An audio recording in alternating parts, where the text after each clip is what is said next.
Hello, everybody. Hello. Howdy, howdy, howdy. Welcome. Welcome, everyone. Thank you for showing up a little later than normal. It's going to be probably a little later than normal all week. That's just the way the week's going for me. We got some stuff around the house that just needs to get done in the early afternoon. We should be back to normal next week. But I hope everybody just appreciate you for bearing in mind. Bearing in mind, what does that mean? What the hell am I saying? I really should have figured out how to speak before starting this.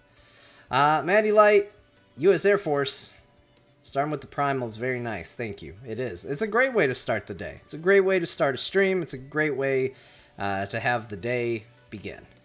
The day of streaming, that is. I'm really looking forward to today. I don't know if anybody's had a chance to see. I only really just did it. But I have heard from some people in the past that, I've commented that it's very interesting that a lot of people, if they're going to watch the VOD for this, they watch the VOD on YouTube. And that while I do highlights for the Twitch stream, by and large, the highlights section for Twitch, most people do not watch the highlight. They go back and watch the previous stream. And I've had a lot of people tell me, like, hey, I want to see the entire stream. I want to see what all you said to get into the game, not just the gameplay itself. So on my YouTube page, I now officially have a playlist where I am going to upload the entire stream, starting from the moment I do the hello, everybody, right until the moment that we're done. And whatever gameplay is in there, that's going to be in there. Whatever conversations we have, that'll be in there. And that will now be going to YouTube as well. So if that's where you like to watch the VODs, you will now be able to see the entire VOD. So it's on my YouTube page. It's called The Whole Stream is what we're calling it. And it'll give the date and a rough idea of whatever we talked about. Sometimes it's going to be pretty light, because sometimes the introduction to these things is pretty short. I just get in and I'm like, I want to play video games, and we play. Sometimes, obviously, that's going to be a lot longer. So, for example, yesterday was a crazy one. So the entire stream itself is 2 hours and 38 minutes. And just the part that was Final Fantasy is 1 hour and 24 minutes. So that shows pretty big difference. That will not always be the case. But it is going up there. I do not have an interest or willingness to necessarily go back and do this for all the past broadcasts, so I think it's going to be something that basically started yesterday and is going to be going forward. Not to mention that a lot of this stuff does not exist Everclear on Twitch. Like, I can't go back and get all of them anyway, so some of that content is sadly just lost to time, but it's the way it's going to be. Disco Biscuit 09, Devastation, good to see ya. It is me. I'm here. More or less, I am here, making it happen, doing the thing. But it's good to have all of you here. I hope you're all having a fine Tuesday. Today's definitely better than yesterday. I ate more than one meal. That's to be celebrated. That's really exciting. New house setup looking nice. Thank you. It's far from done. I still got to hang posters. I just got posters back there. You can also see that my chair conveniently blocks junk on the ground. I haven't finished picking up yet. But we're working on it. We're getting there. The problem with the house right now is that every time it feels like we can move forward with something happens to where we have to take a step backwards. So one of the things that we were really excited about in this new house was that it had a refrigerator that had the water dispenser and the ice dispenser. Ice, not something I particularly get all excited about, but very popular with the family. And we were really excited about it. Moved in, doesn't work. Doesn't work at all. So we had people come out, they checked it. They said, yeah, something's wrong with how it's hooked up. We're going to have a plumber come out. So plumber comes out, checks it, goes, I don't know why it's not working. We're going to have someone else come out. Someone else comes out, checks it, goes, yeah, I don't know why it's not working. We're going to have to bring someone else out, and we're going to have to cut into the wall. Someone else finally comes out, cuts into our wall. We've got giant holes in the wall now. They go, yeah, we still can't figure out why. Like, there's clearly a valve or something on this that is got it closed off. We don't know where it goes. It's not the same as some of the other houses around you. We're gonna have to come back at another time and drill more holes in your wall to figure out where the hell this goes, and all because somebody didn't turn something on when they were building the damn house. So it's really frustrating. It's really annoying. And, of course, for them to get to where they need to drill those holes, we have to pull everything that took us forever to unpack. We have to pull it all out, and then let them go do it, and then we have to put it all back in. And personally, though I was voted down, I was like, who gives a shit? I don't need ice this badly. This is too much of a hassle for ice. But that opinion was not shared collectively in the household, and as a result, there's going to be more holes drilled in the wall. And they haven't patched any of them because they don't know what all they're going to end up doing. So now we're at a place where there's just big goddamn holes in the wall. And they said they were going to come back out last Friday. They didn't show up. I'd say ice is worth it. Look, I get people like ice, all right? I like ice. If I was going to have water, I'd put ice in it. But I don't like it this much. This is more effort and more days than deserves to be. It's rough. Yeah, huge holes in my wall for ice. It's not good. We have a water delivery service, and that water comes out cold. It chills the water. So it's not like we're just drinking warm tap water around here, to be clear. Yes, ice water is good. Ice is good. But we have plenty of alternatives, is what I'm saying. There is a point, though, because here's the thing. The additional holes to be drilled is just to figure out where the line goes. It's not to solve the problem. They're not drilling these holes so that they can go, okay, your problem is solved.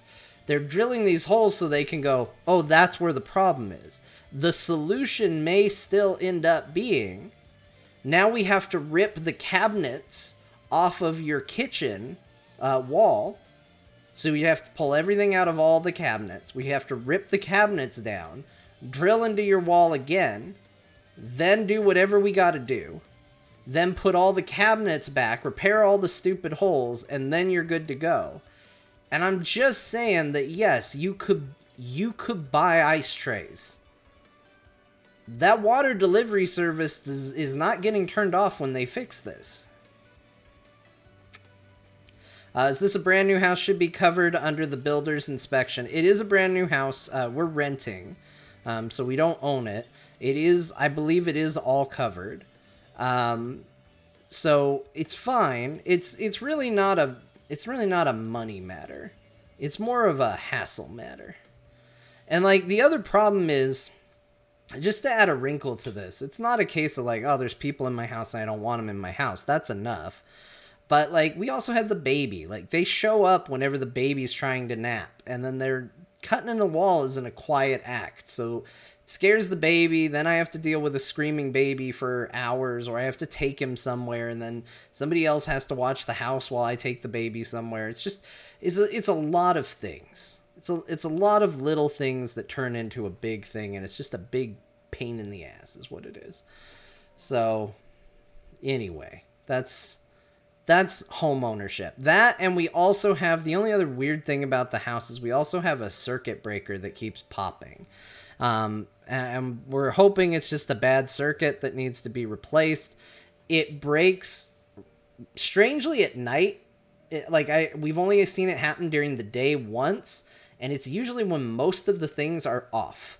So most of the things that tie to that breaker are actually not powered at that time, and for some reason, that's when it trips and it doesn't work anymore. Because more often than not, it seems to happen around 11 or 12.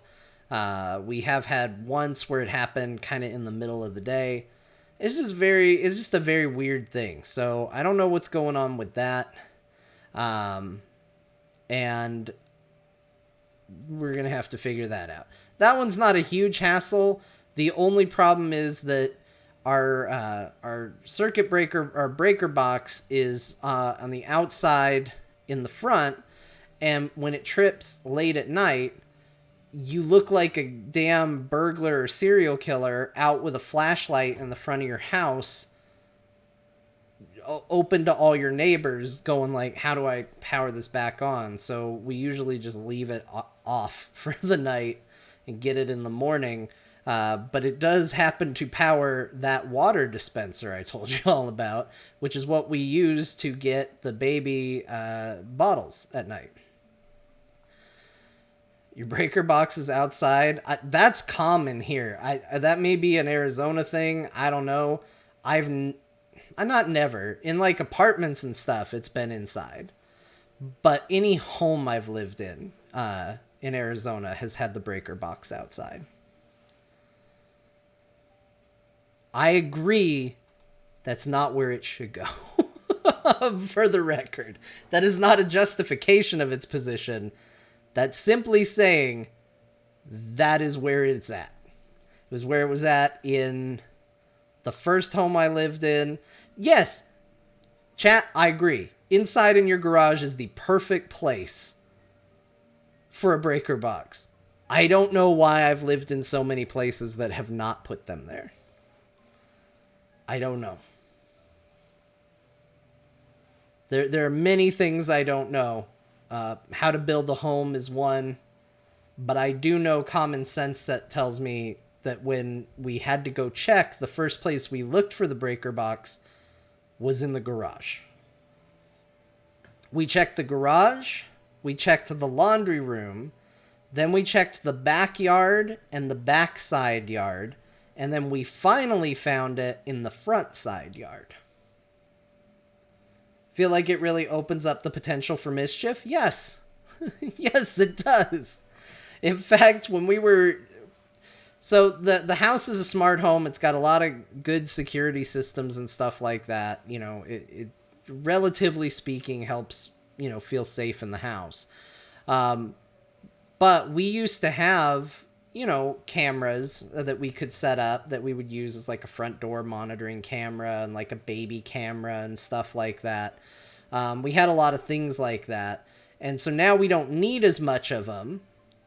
And as a result, we were talking about, well, what are we going to do with these cameras? And precisely because of where that box is, that is a key part. That's a key point we're considering putting a camera. Because I was like, got a friggin' breaker box. You know, it's like the doorway to the side of our yard. Like, it's all... There needs to be a camera there. So, you know, that's security fun. But do you have central air? Yes, we do. We have air conditioning. I don't know if that has anything to do with where it goes. Although the other house I had that had it on the outside did not. So I don't know.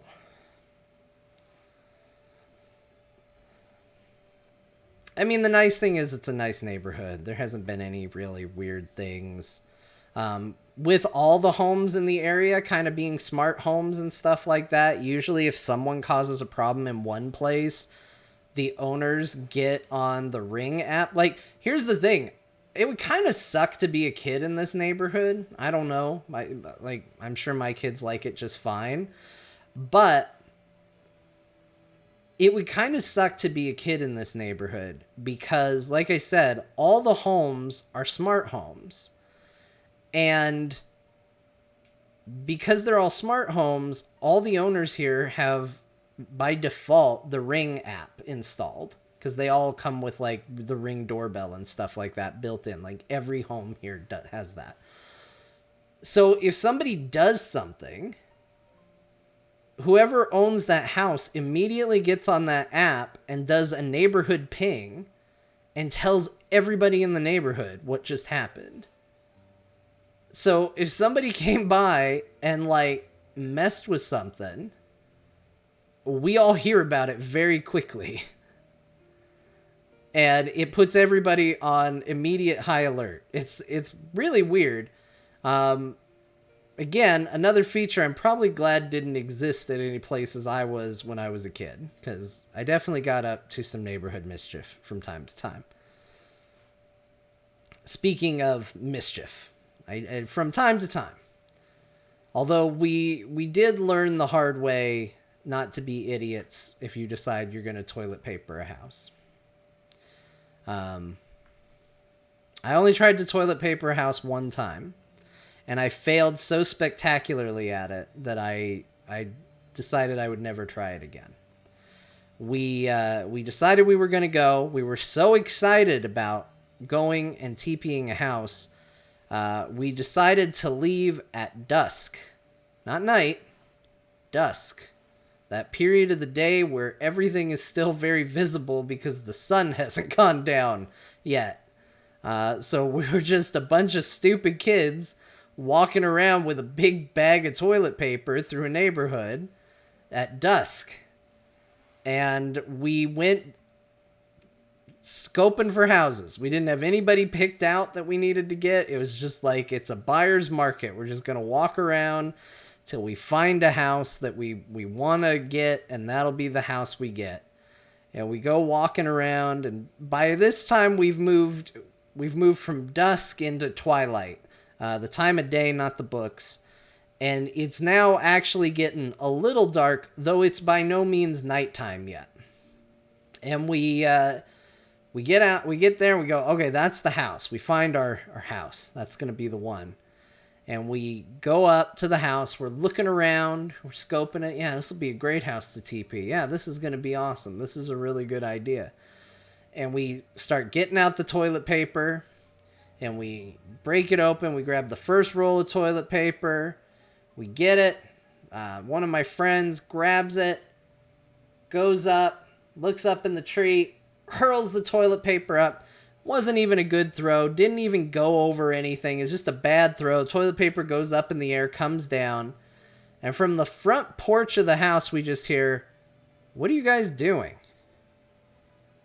And the entire family of the house that we were going to toilet paper was sitting on their front porch as we approached the house, watching this collective group of idiots stare at their property and then proceed to attempt to TP the house. And we just ran. Not only did we just run, we left the toilet paper. So we basically, for the price of going and picking up a partially unrolled roll of toilet paper, bought a family about a couple months worth of toilet paper. And that was what we did. And that was it. This is the first and only time I ever tried to toilet paper a house. That's how it went. It went very poorly. We had much more success throwing water balloons at cars, which you should not do. This is official PSA. Don't do it. Just because I said I did doesn't mean that you should. That was more successful, though always scary, because you wouldn't think... I'd like to think that if someone threw a water balloon at my car, it would scare me. Hopefully it doesn't do any damage. I know that's the reason we're doing the PSA, don't do it, because it could. But I don't think I would stop my car and go after the people who did it. But I will tell you, universally, every time we successfully hit a car with a water balloon, whoever was driving got out of the car and chased us into the damn woods. I don't know what would have happened if we got caught. There's the consequences you don't think about as a kid. You're just like, well, they're not going to catch me, so it's fine. Got very close sometimes, though. But I was always the, in the movies, you've got your archetypes for kids, right? I was always the kid that was like, come on, guys, let's not do that. Like, I was definitely the stick in the mud kid. I still am. Like, generally, I know how badly I just want to be left alone in most situations in my life. And empathetically, anytime the idea was floated to mess with somebody, I was always the guy that was like, don't mess with people, guys. Nobody wants to hear from kids. Nobody wants the kids doing anything. Nobody wants any of this. Just leave people alone. That was always me. So I was always the one de-escalating things. So I did admit I threw water balloons at cars. I've done that. But what I haven't said is that was a de-escalation. My friends wanted to throw rocks or pine cones at cars, which I said absolutely not to. And I talked them down into water balloons. So that's me being responsible in an irresponsible world, is how I justify it.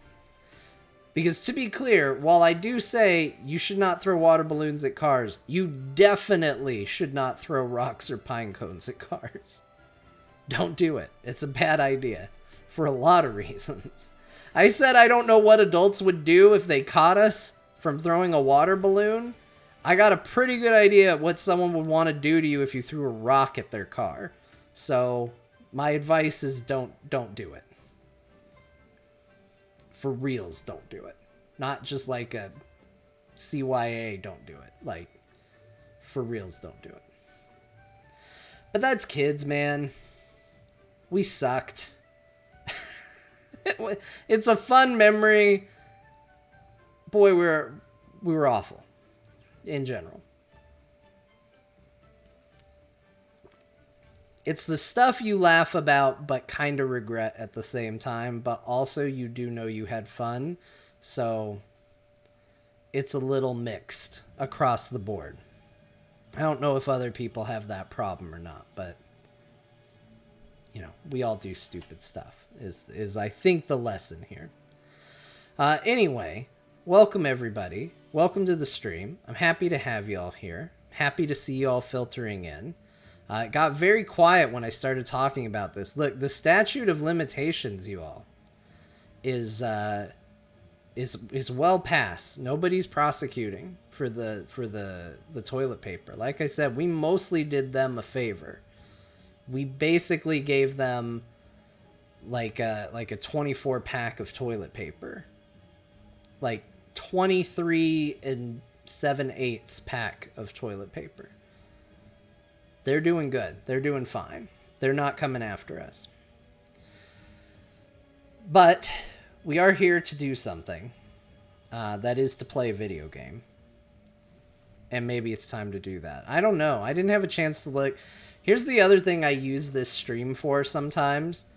I like to do intros because I like to talk to you all. I like to tell stories. I like to get out my soapbox. I like to talk about whatever thing I'm feeling passionate about at any given moment.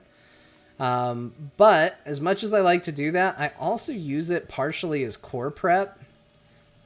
And I usually will look at like, hey, what's going on in the realm of video game news? I haven't seen anything this week. I know Amazon's given away a lot of stuff. Who cares? But I haven't seen any really good, interesting news this week. Which means Core may be a primarily emails episode, as it turns out. Yeah, I'm just looking at stuff, see if there's anything interesting I could find.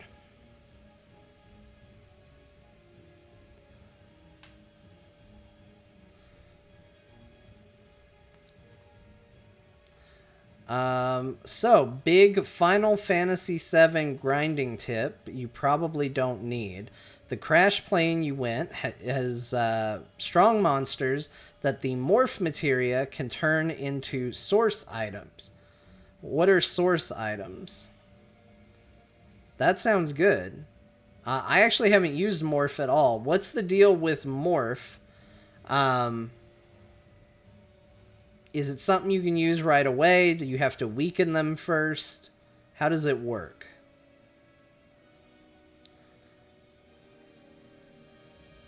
Morph does a weak hit, but a killing blow completes the morph. Oh, okay. Source items are the permanent stat boost. Okay, so this is how we make the Uber Cloud.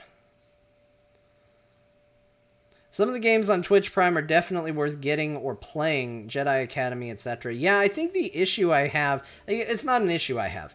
I think the reason it's not that compelling to me is because I have most of them.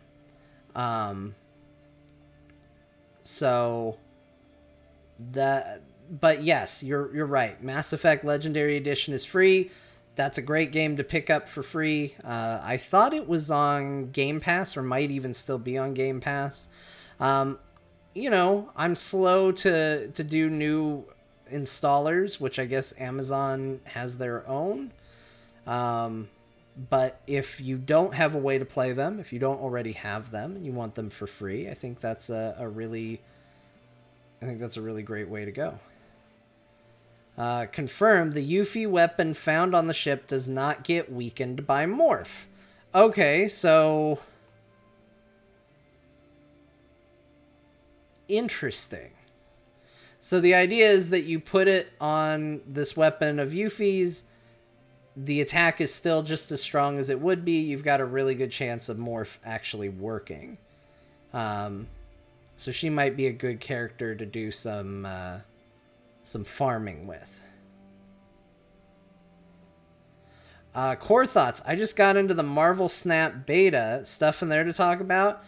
Is it finally available? Are you an Android user? The problem is I don't have an Android anything. And it wasn't available for my iPhone. I used to have an Android phone. But I don't right now. They're doing Love and Thunder season. They're doing a new season of a game that is not out. That is frustrating for me. I want to play this game. It just doesn't exist right now, you guys. I can't play it. There's no way to play it. But they're having seasons, that's for sure.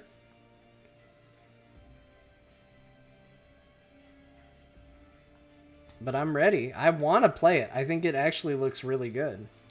I know I typically hate all mobile games, but I'm genuinely interested in Marvel Snap. I will give it a legitimate try. And here's the thing. Card games on phones, I actually find in general are pretty good. There's something about them. It's just a good format for those games. I really liked Legends of Runeterra. I really liked Hearthstone.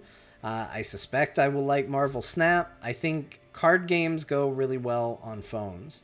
And it kind of gets around that feeling that I have with a lot of video games where I go, well, this game's fun, but I'd rather not play it on the phone. Which I do still feel about Legends of Runeterra. That's why I have it on my PC. Hearthstone. That's why I've played it on my PC. Those games are all great on the PC as well. But I think in those cases, the step down to phone is not that big of a step. In general, it feels pretty good. So card games are kind of my exception. It's a bit of a blind spot to me for being okay in general with mobile games, because I just typically don't like them.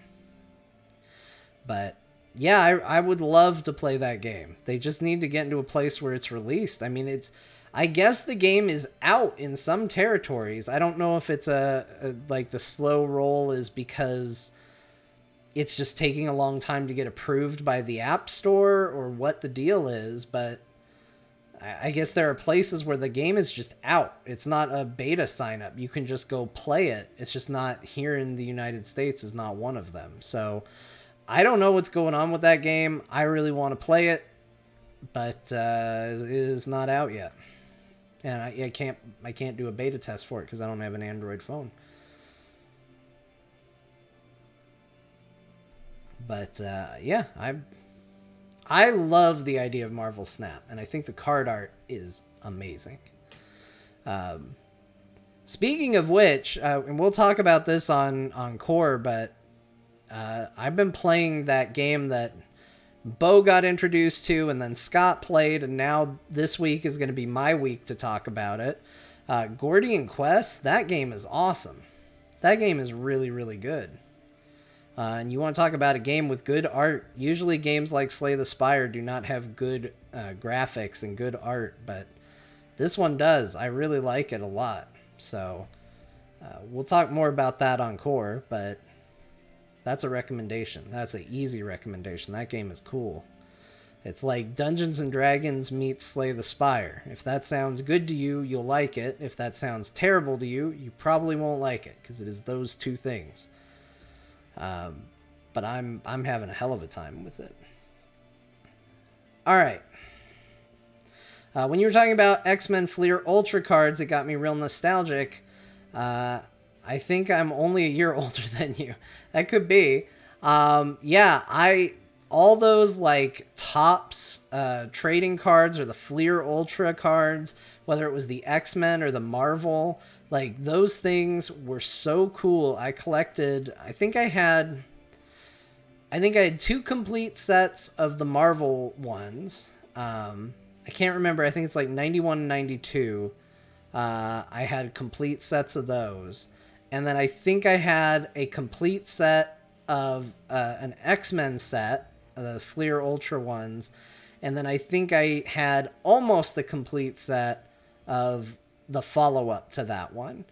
I really had a bad addiction to collecting them for a period of time.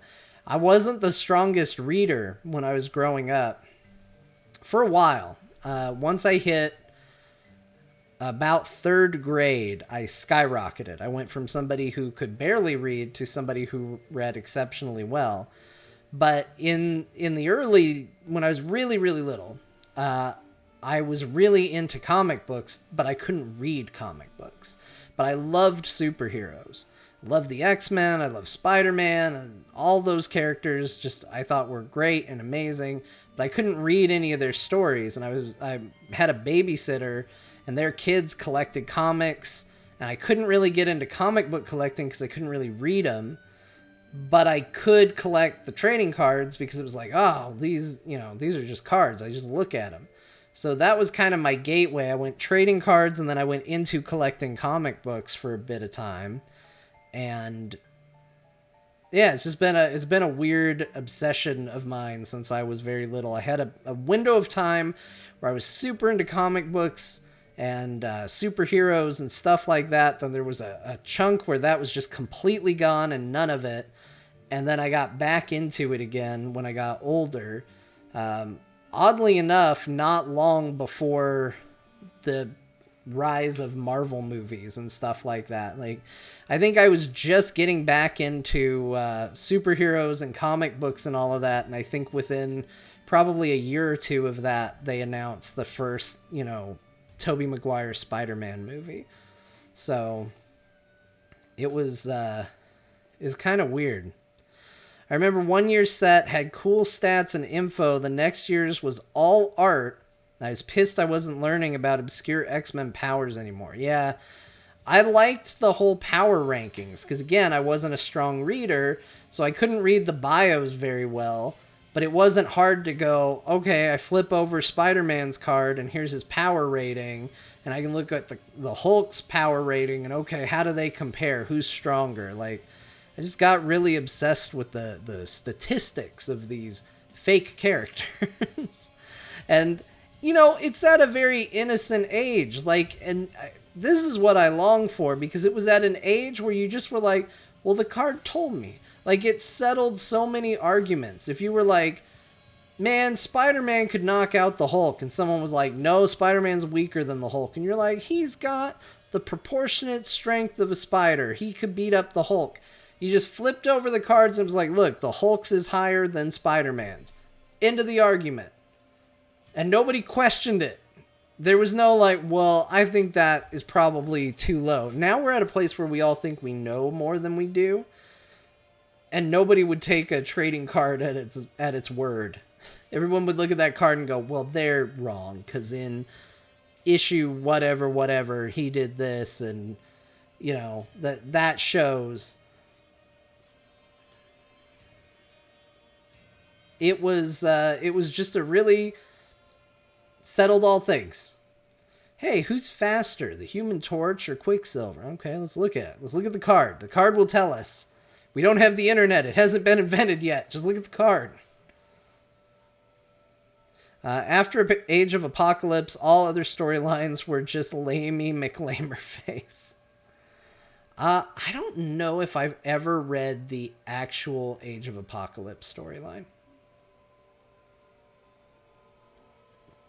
I know I've read stories from it because I do remember like Magneto and Rogue married.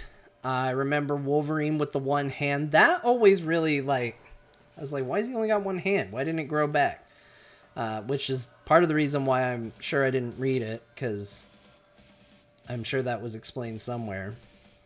Maybe it got melted or something. I don't know. But, yeah, like, Scott blasted it off when they fought the first time. Why didn't it grow back, though? Wouldn't it still grow back? And he always had, like, a weird metal cap on it. I always thought that maybe the metal cap kept it from growing. I don't know. But, like, if his hand melted, like, it'd still grow back, right? I don't know. It's inconsistent. You know, like, Ultimate Wolverine got torn in half and he just stuck his body back together and it reformed. Like, they're pretty fast and loose with the rules, so, you know, could just be at that time they're like, oh, his hand got blasted off, it's not coming back, it's gone. Nowadays, they'll, you know, take him down to a skeleton and all his flesh and stuff comes back no problem, so...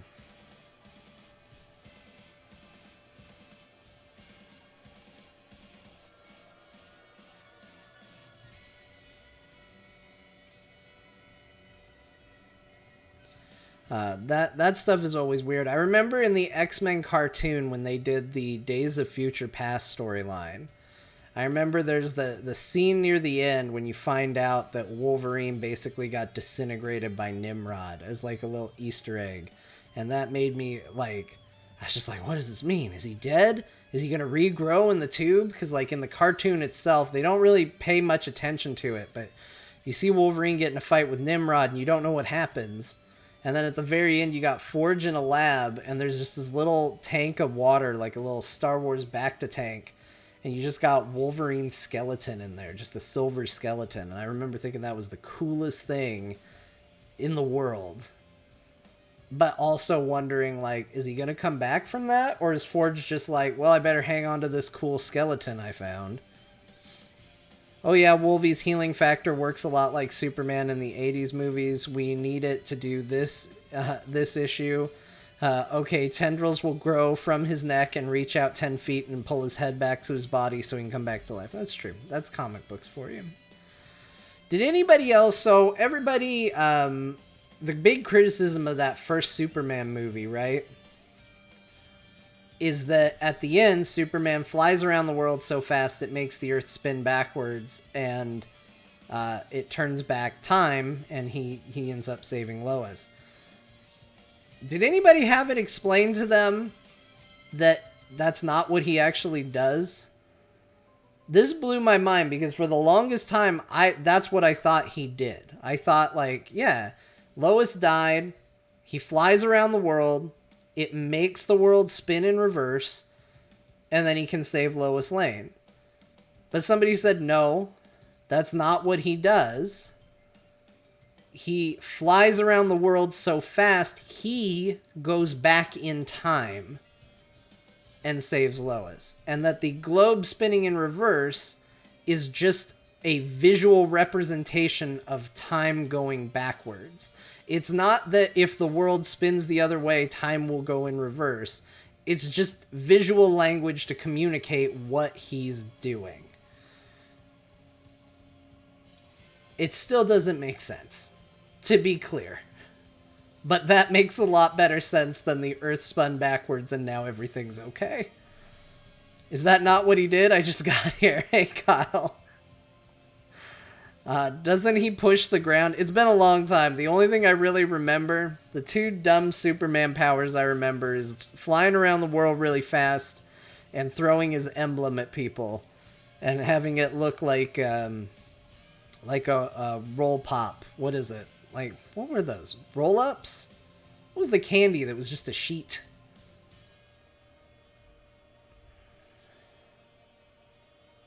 Yeah, I think a lot of people thought the Earth spinning in reverse would go back in time. Is that true? It doesn't make sense. He then flew the other way to make it spin the correct way again? So you're saying I was lied to? By someone trying to make sense of something nonsensical? That seems difficult to believe. Fruit roll up. That's it. Sheet wrap. Does look like sheet wrap too. Lies? On the internet? I don't believe it. What are we even doing here if people are going to lie on the internet? I don't know. I'd have to watch it again. I don't remember much about the old Superman movies. I remember I found them endearing. I really liked them as a kid. I smile on the inside when I think about them. They make me feel happy that they exist. At least the first two. That's what I remember about the Superman movies, basically. Which is not the feeling I have when I think of more modern Superman movies. Although I do think Henry Cavill is to Superman what Andrew Garfield is to Spider-Man. He's like perfect for the role. And they just keep giving him the worst movies to be in to play it. Although Andrew Garfield was lucky enough to get Spider-Man No Way Home. As we talked about yesterday. Redeemed him a lot. He got to be in a good Spider-Man movie. But that dude was a phenomenal Peter Parker. Phenomenal Spider-Man. Didn't get his due. And I kind of feel like I could say the same thing about Henry Cavill. I think that guy is perfect for Superman in almost every single way. And then, unfortunately, he just didn't have very good movies. Andrew Garfield was too cool to be Peter Parker. I think that is a fair statement. There was definitely a sense of... Although, did we even see him get picked on that much in his movies? Like, we knew he was supposed to be a nerd, but I don't remember, did he have like a Flash Thompson bully situation? Because he's definitely cool. Like, I definitely remember going like, yeah, Peter Parker is awesome in this movie.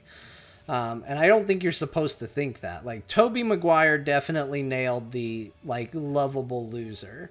Even though he looked like he was going to high school as a 32-year-old man. But beyond that, you know, he nailed the, like, quiet nerd. He did not nail funny Spider-Man. I feel like somewhere between the two of them is the perfect Peter Parker. Tom Holland does a fantastic job.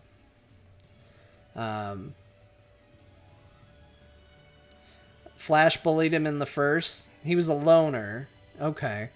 Yeah, I mean, I guess that is true. I'd be 100% with you on that as a stance. Because he was cool. He was skateboarding around and stuff. Like, you know, he seemed all right. But got cool after Unky Ben ate a bullet. It's a real retcon to what happened.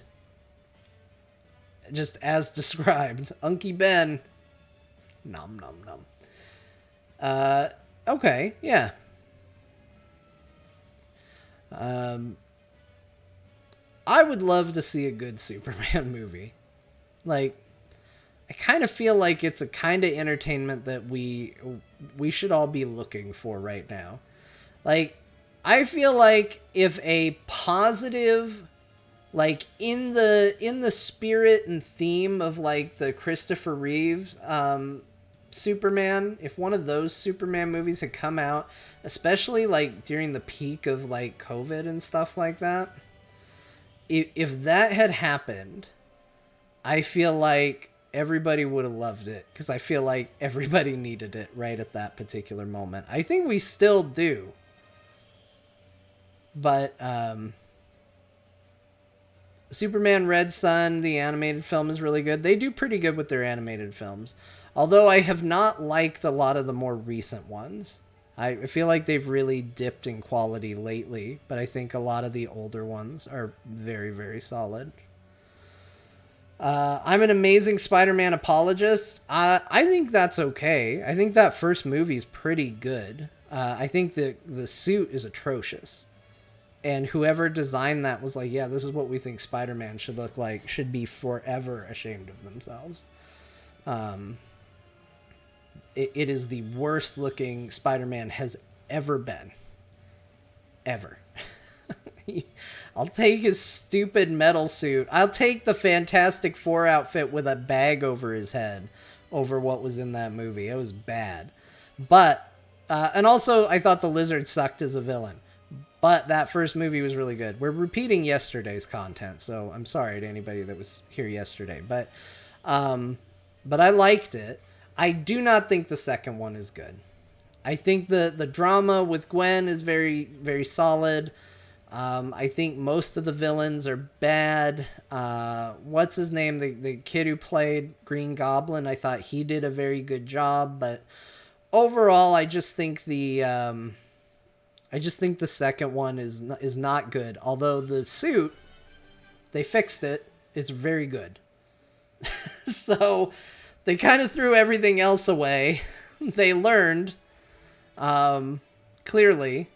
But I think that is a universe of movies that I think could have continued on. Honestly, after No Way Home, I kind of wish would. Like, I wouldn't mind seeing the darker Andrew Garfield version that he talks about having become. I think that would have been interesting. I will always defend the Andrew Garfield movies, if only for their treatment of Gwen Stacy. Depending on your sources, Peter never gets over Gwen. In House of M, once he gets his perfect life, he's married to Gwen. Yeah, there's a comic book called Spider-Man Blue, which I've always really loved. The artist who made that comic book recently passed away, which was very sad.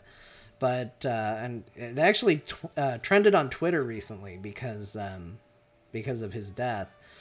But Spider-Man Blue is a fantastic comic, and it examines the relationship of Peter Parker and Gwen Stacy, and also Mary Jane. And it also is a loving look at, like, loss and moving on. Because it's a case where Peter, basically you get a elongated version, or maybe a shortened version. I don't remember how long it took. I have the Death of Gwen Stacy comic. It didn't take too long. But you basically have Peter reminiscing because he's listening to old tapes or recordings or something of Gwen. It's just reminding him of her. And he kind of goes through their history and their story, and, from meeting up to her death.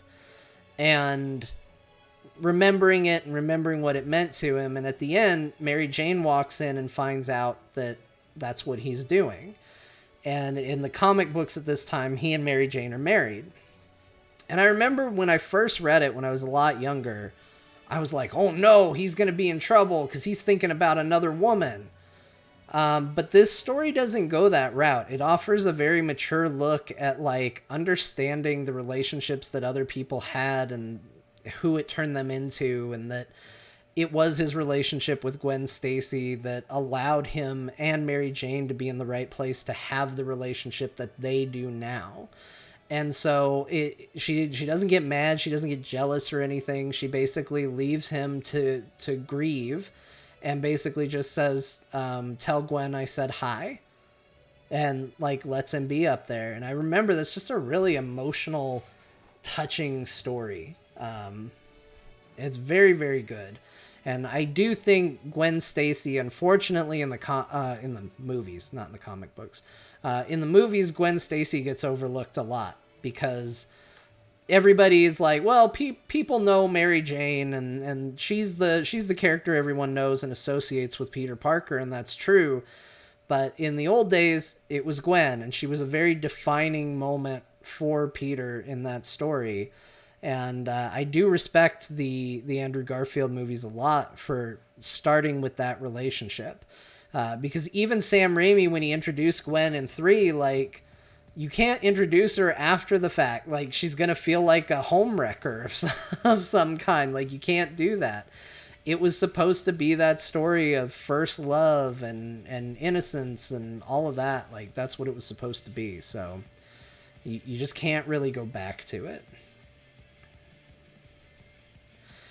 Could they introduce Gwen in the Holland universe? That would be interesting. I mean, the thing that I find the most interesting about what they did with the Tom Holland movies is when they announced that Disney was going to put him in and they were going to do a movie, everybody, oh, are we going to get an origin story again? I really hope we don't get an origin story again.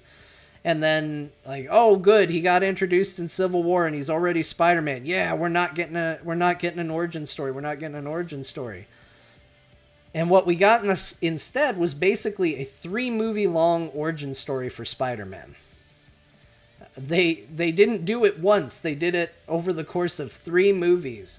Because when you think about where he is at the end of No Way Home, he's basically where Spider-Man typically is at the end of the first movie.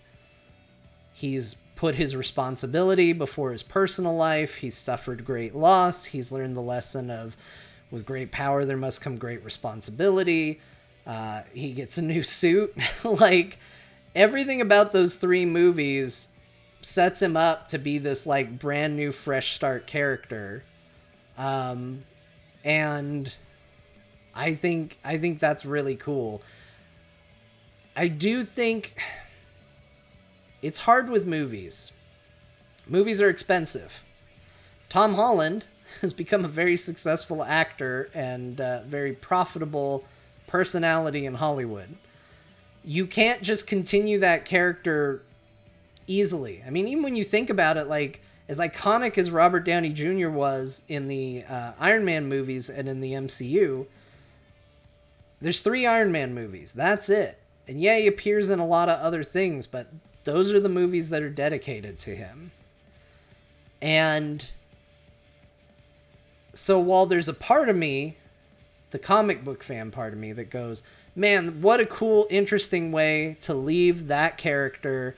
I can't wait to see what's next. They could do this villain, they could do this villain, they could do this villain. Oh, they could tell this story. They could put Gwen Stacy in.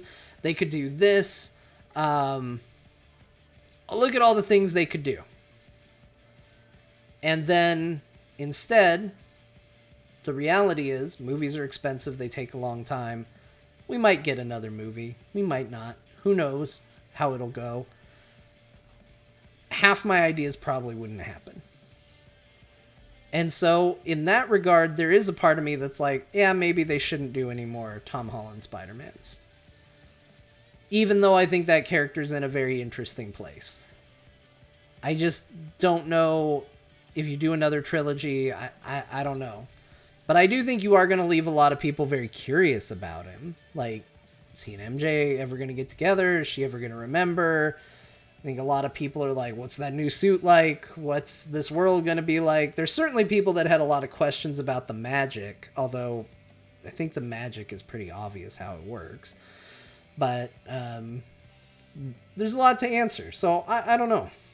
I'm not sure if we actually need more Holland Spidey. I think that's a nice, complete story. Heck, if they could probably kill him a la Ultimate and get MCU Miles Morales. I would hate that. I love Miles Morales. I didn't always. I was not a big fan of him when he was first introduced because they made him a middle schooler. And if there's one thing I have a strange bias against, it's stories about middle school. Because as it is, the life-changing events of high school are not that life-changing. And if you go even further back to middle school, nothing matters. Why would I care about this kid's relationship issues in middle school? Give me a break. Who cares? He's not going to know half the people that he's friends with in middle school in the next 6 years. It just feels like such fake drama to me. I know it's real to anybody that's in middle school. Like, we all went through it. But it just feels like such nothing. So I have this weird bias against it, and as a result, I didn't like it. I did also feel like they cut Ultimate Peter Parker's story short just to do this other thing, which I didn't love as well. And I didn't think it was handled particularly well. I did eventually become a big fan of Miles Morales. I think the way it has been handled best has been in either Enter the Spider-Verse was very good, and I also think the Spider-Man video game was very good. I think I prefer, much as people like to have a passing the torch moment, I prefer seeing both Spider-Men working together. I like a universe where Peter Parker is a teacher figure to Miles. I think that relationship is cool. And I think any universe where you kill him off just to introduce a different Spider-Man, I'm going to typically be opposed to the idea. I think Spider-Verse did it in a really cool and interesting way that made me more okay with it. But then they also, like, they definitely had their cake and ate it too, because then they not only killed off Peter and had him become the replacement, they also still had they also had a mentor, Peter, to come in and help him. And get helped in return. I will never forgive them for making Iron Man complain about coffee grounds. Kyle, this is one of my favorite things about Kyle.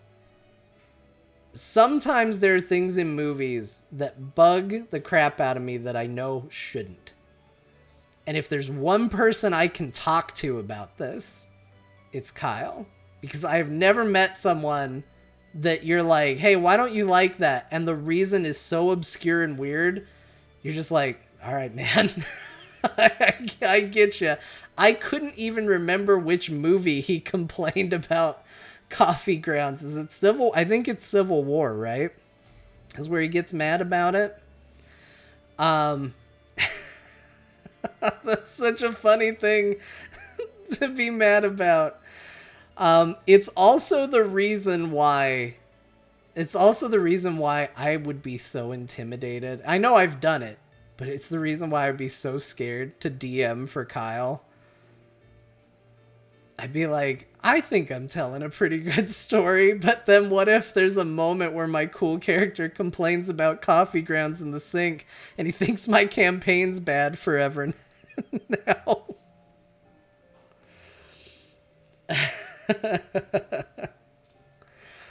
I love Ultimate Peter's exit, if only for J. Jonah Jameson coming around on him, the funeral, and Aunt May shitting all over Cap. It's a good story. Peter's death in that is good. It's handled extremely well. So I have no issues at all with that story's existence. It's that I was invested in the story prior to them taking the swerve and being like, we're going to kill Peter and introduce a new character. Like, it felt like an abrupt decision. There was not a big, long lead up to it where it was the natural conclusion. And Bendis spun it as like, well, that's how death is. You never know when it's going to happen. And it just didn't feel good to me. But I did think the story was very good. Like, I liked it a lot. I think it's really shitty that in the Ultimate Universe he was a kid. Like, there's something to be said about an adult Spider-Man losing his life. But when it's like, no, he was a high schooler that died, it's like, man, that's super tragic. And I get that happens. And, you know, we all need to recognize that as something tragic, sure. But it didn't feel good. It was a good story that left a bad taste in my mouth. And actually, I think the J. Jonah Jameson coming around on Spider-Man story, there is I'm trying to remember which one it is. There is a fairly recent Spider-Man story in which Peter Parker decides to reveal to J. Jonah Jameson specifically that he's Peter Parker. And they end up becoming sort of friends. It's really good, and it has actually stayed canon. I believe the issue might be called The Conversation or something like that. I can't remember. It wasn't in Amazing Spider-Man. It was in one of these like spin-off comics that they occasionally try to do and run alongside of it. And it was a fantastic story because Jameson basically doesn't go the way it did in Civil War. So in Civil War, when he revealed who he was, Jameson tried to sue Peter Parker, and it was very nasty and it was very bad. In this one, it kind of goes the other way, where Jameson realizes he's been vilifying and bullying a kid for like his youth. And he ends up feeling really bad about it and decides he needs to become Peter Parker's best friend and ally. But he's so bad at it that he continues to ruin Spider-Man's life, but through toxic friendship instead of being an enemy. Instead, he's just like, he's calling him Peter while he's in mask out on the street. He's publishing articles that he thinks are helping clear his name, but actually just make him look bad. He's calling him at weird hours of the night to tell him about things that he hears going on in his neighborhood. Like, it really changed their relationship to where Spider-Man's kind of a jerk to him because he just doesn't like this friendship. It's a friendship he didn't want. And I really like it. It's really, really good. And it's done a great thing for those characters. And I believe it's still canon. I don't think they've changed it. I believe that is still the nature of their relationship. Varel and I have a lot in common. See, and that's the thing. Is like, Varel, there are times where I'm like, yeah, this is what Varel's going to do. And you do something completely different. I'm like, I don't understand Varel. And I just go, Kyle's an amazing role player. He's playing a lizard folk so incredibly well. It just ends up being you. Just ends up being yourself. I think that's how it goes with a lot of D&D characters. I think a lot of ourselves just trickle in. You can't help it. You gotta be the character. But it is also fun to play against type.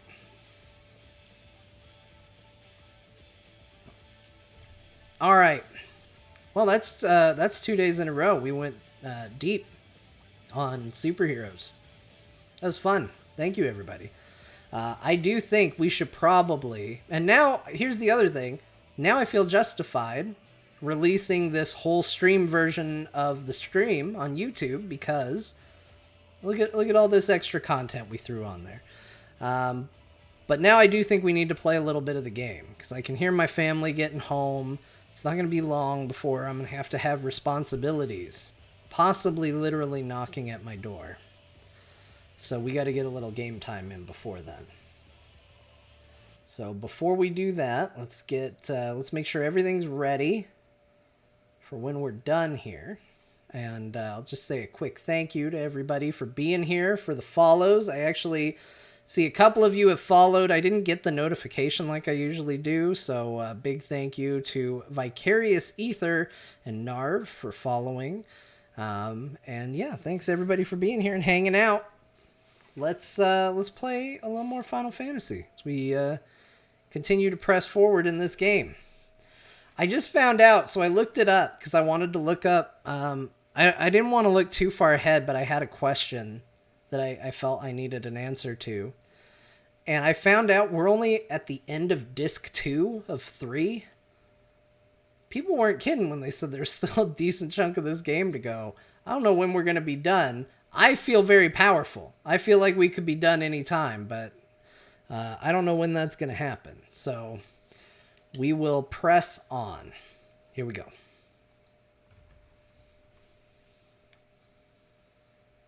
It's time to continue our run, Final Fantasy VII.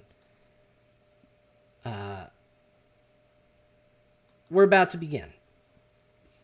I just said to the chat, just so everybody knows why I'm reacting to things right out of the gate, that I only found out now that we are just reaching the end of Disc 3. And with us being at the end of Disc 3, everybody's telling me Disc 3 is kind of short, or we're at the end of Disc 2, we're just getting to Disc 3. Disc 3 is basically just the final dungeon and side quests. Okay, So we are getting near the end. I wanted to... So I did a little more leveling on the ship. Some quick side quest business. That's what I did off stream. Again, just to keep things flowing. Nothing super of consequence. But I did not know where we were supposed to go next. I actually had no idea. And I never know if people are going to be in the chat that are going to be able to help me. And rather than fly around non-stop, I did look up where we needed to go next. And I know that we are going to return to Rocket Town. That is the next step in our quest here. So that is what we are going to do.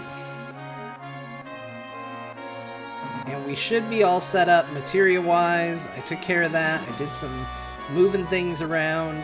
You know, a lot of the housekeeping stuff. That's what I try to do off-stream.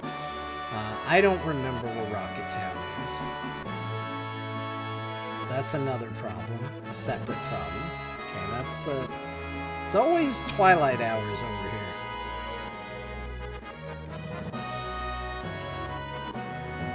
Yeah, I have no idea where Rocket Town is. We'll just fly to every dot.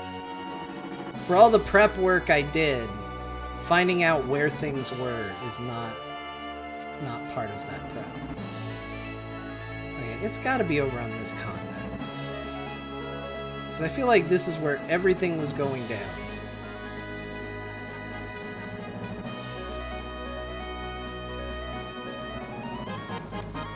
There's the Cosmo Canyon. There's Nibelheim.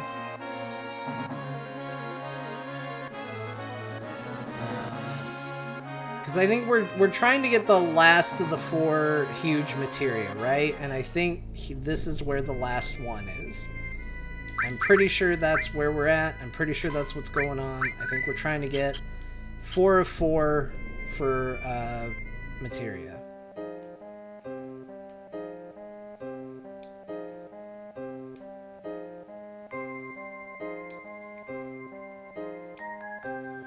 There's a bunch of Shinra people here messing with the rocket.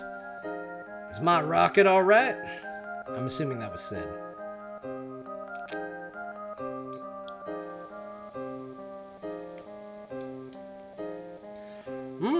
A spectacle! Guy's very excited. Is something about to happen? Oh, I'm excited. Everybody's just so happy. Alright, let's fight him. Those terrorists are here. Yeah, that's us.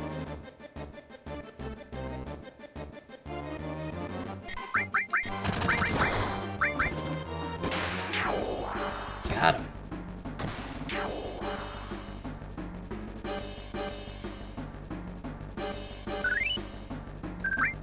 Alright, those guys are pretty weak. Don't let them get any further. Everyone attack.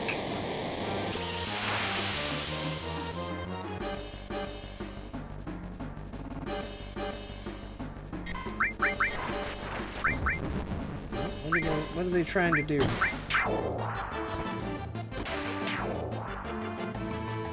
well, everybody's trying to steal, but they're not doing a very good job.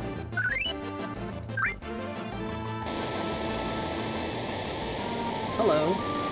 You're not going anywhere. Nowhere.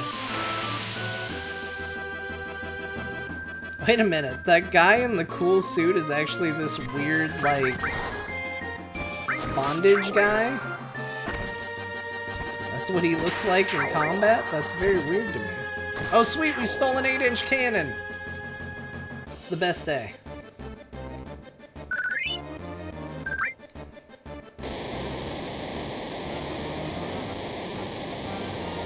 Wait, Cloud.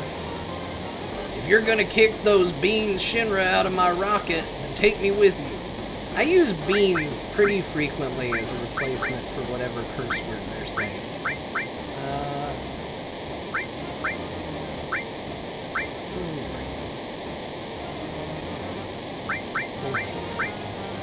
She's the stronger.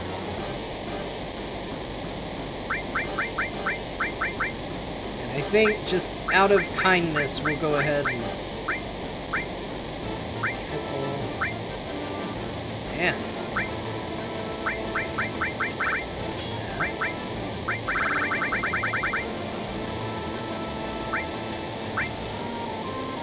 Oh look, that's amazing defense and no materia. That's perfect, because I don't want to equip any materia.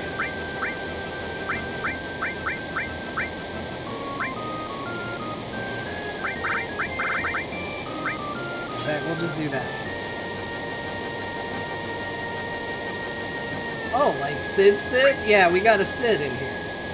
Does he have cigarettes or tiny dynamite? I like to think of it as a little bit of both, but he's definitely smoking. Alright, let's show those pickled Shinras. I can never... All I have to do is say a word that isn't a curse word for this joke to work, and I can never do it.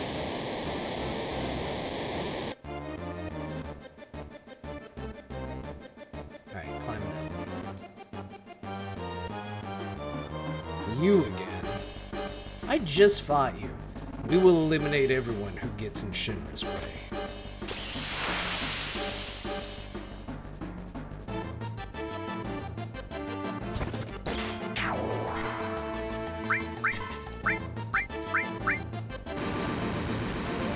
That's a big explosion.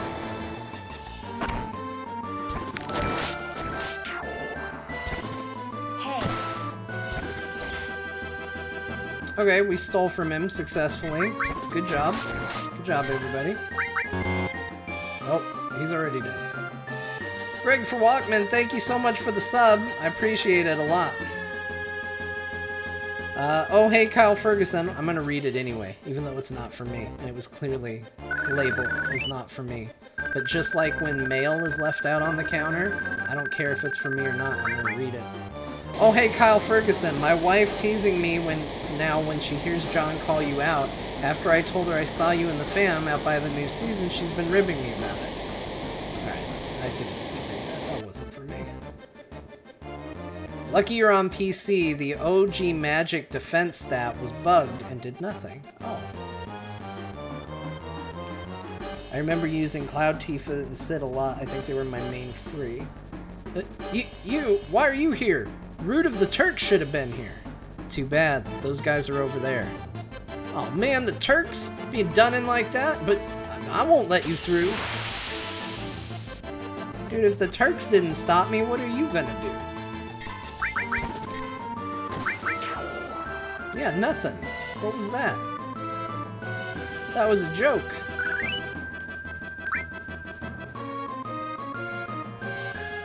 Nah.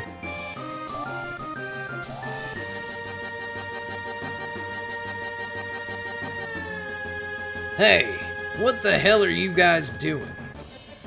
Hey, just when I thought something was going on, you come back. Listen to me, Captain. We're gonna launch this rocket. Huh? What are you talking about? We're gonna load a materia bomb in this and blow up Meteor. Our rocket's gonna save the planet. Aw, man, this is so cool. Wait a minute. Shut up. Just shut the hell up. How's the rocket? It's pretty much okay, but we plan to run it into Meteor on autopilot, but the most important device is broken. Broken? How's the repair going? Shira's doing it. Oh, great. What a bunch of wizards you guys are. She's gonna take 100 years. I'll take over, so don't worry about the autopilot. Hey, go ahead. Go tell everyone. Alright, Captain. Good luck. Did you just volunteer for a suicide mission? Hey, Sid, what are you doing? There are generations of knowledge and wisdom inside the materia. We're gonna borrow their powers and save the planet from Sephiroth. There's no way that we can lose the huge materia. You understand that, right? Oh, wait. That was Cloud. He was doing a Sid impression. We'll just pretend. Yeah, I understand. I understand that materia is precious. And I also understand what you're thinking. But listen, I don't give a rat's ass whether it's science or magical power. No, I guess if I had to choose, I'd rather put my money on the power of science. Humans only used to walk around on the ground, but now they can fly. And finally, we're about to go into outer space. Science is a power, created and developed by humans, and science just might be what saves this planet. I was able to earn my living, thanks to science. So to me, there's nothing greater. You know what? Amen, Sid. This is an A+ speech by Sid right now. Now quit your worrying about what Shinra's gonna do. I don't want to regret not having done something later. But Sid, shut the hell up. I don't want to hear it. Alright, time to get to work. Anyone who ain't involved, get the hell out of here. What the hell? What the hell happened? Hey? Palmer, what the hell did you do? They said they finished repairing the autopilot, so I launched it. God damn, Shira, why'd she pick today to get fast? Damn, won't even budge. It's completely locked up. Hey, almost liftoff. What the? No countdown? It just don't seem the same without it. Hey, blast off. Oh, here we go.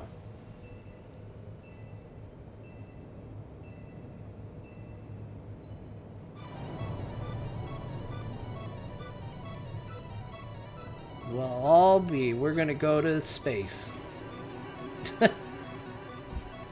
Thanks for being here, Kyle. What a send-off. Perfect.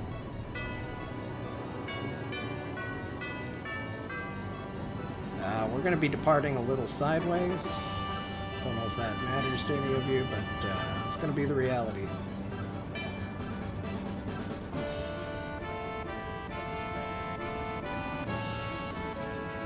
There's a missable materia coming up soon when you go to space. Need to do a code correctly before time runs out. Don't remember the code. Are they going to tell me? How would I know this?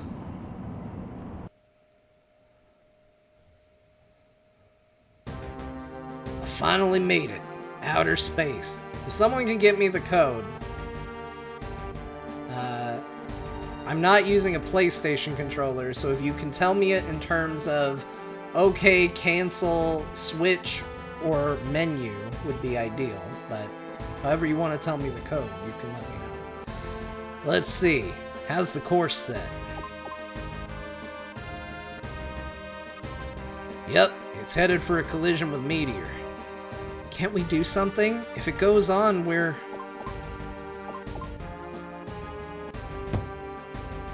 That damn Palmer went out of his way to lock on the autopilot device. We might not be able to change our course. Is this the end? Oh, look at that! Froze Fishy and Rallisaur with the code OK, switch, cancel, cancel. Okay, so that's OK, switch, cancel, cancel. Got it. Huh. What the hell are you saying? You're still young. Don't give up so easily. I'm not gonna crash into Meteor.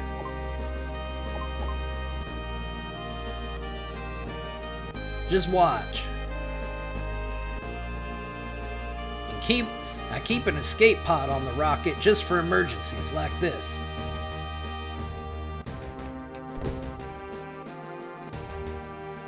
I deciphered the lock code on the escape pod. We'll bail right before we crash into Meteor. Hey, what about the huge materia? If you want the materia, do whatever you want. The materia should be there after you climb that ladder. You sure? I don't know. I know what I said a minute ago. But maybe all that I really wanted was just to go into outer space. So why don't you all do whatever you think is right?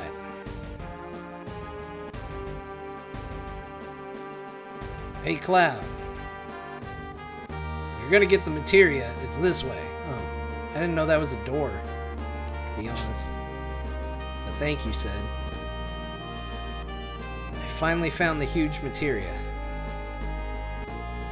It's structured so that the lock can be opened if we enter the passcode from this control panel.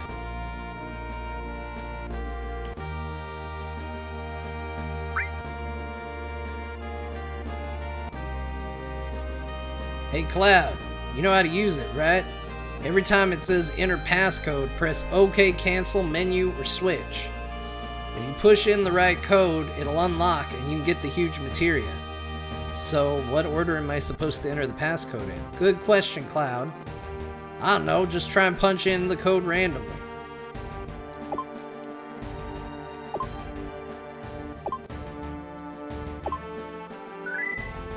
Good job, chat. Passcode confirmed. Identified as an authorized user. Unlocked. Oh, pretty good. You got the passcode in a single try. He must have known the passcode. If not, it's impossible. Thanks, Sid.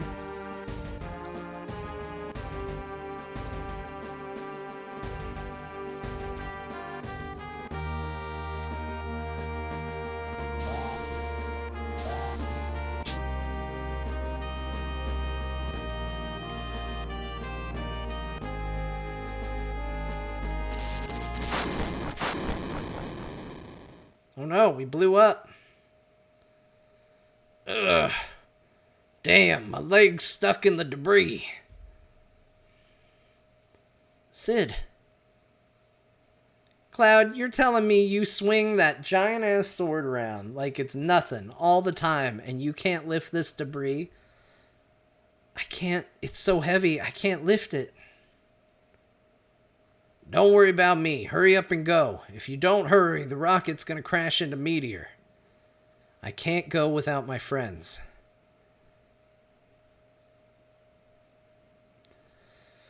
You cow, no time to worry about other people.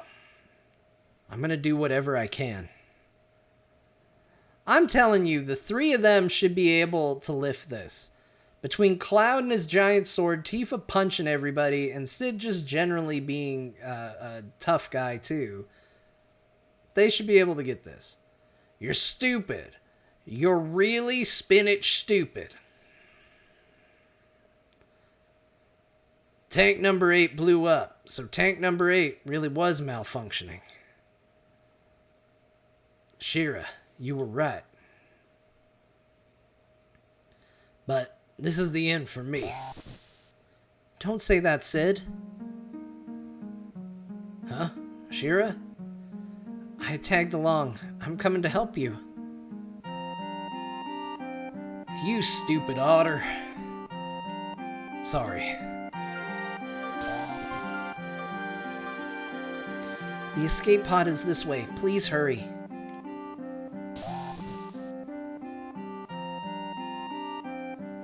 Hurry, I'm going to detach the escape pod. Hey, Shira, does this pod really fly? It'll be okay, I've checked it. Then I'm relieved. Thanks.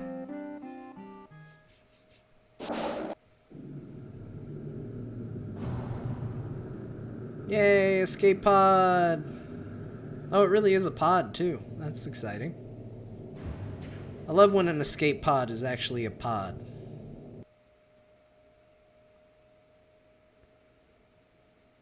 So, this is outer space. Man, it's the real thing. I'm really in outer space.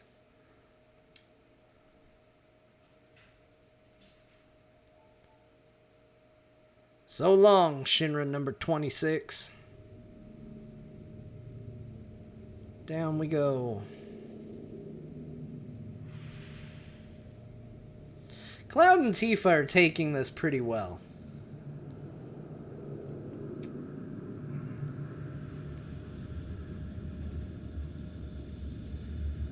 I would be less cool if I went into outer space. And I'm from a society that has gone into outer space.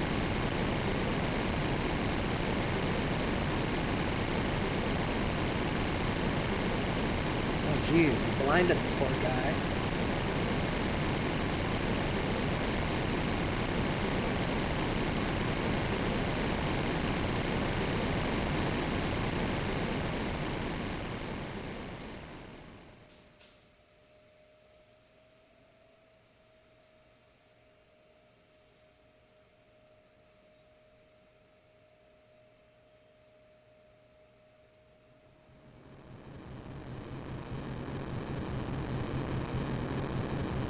Look!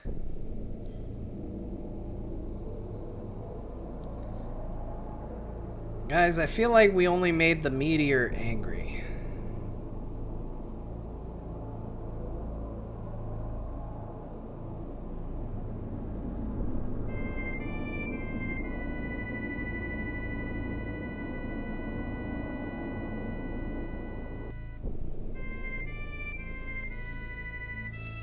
Also, this spell got cast much faster in other Final Fantasy games.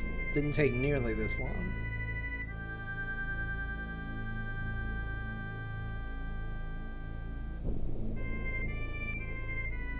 Oh, shucks.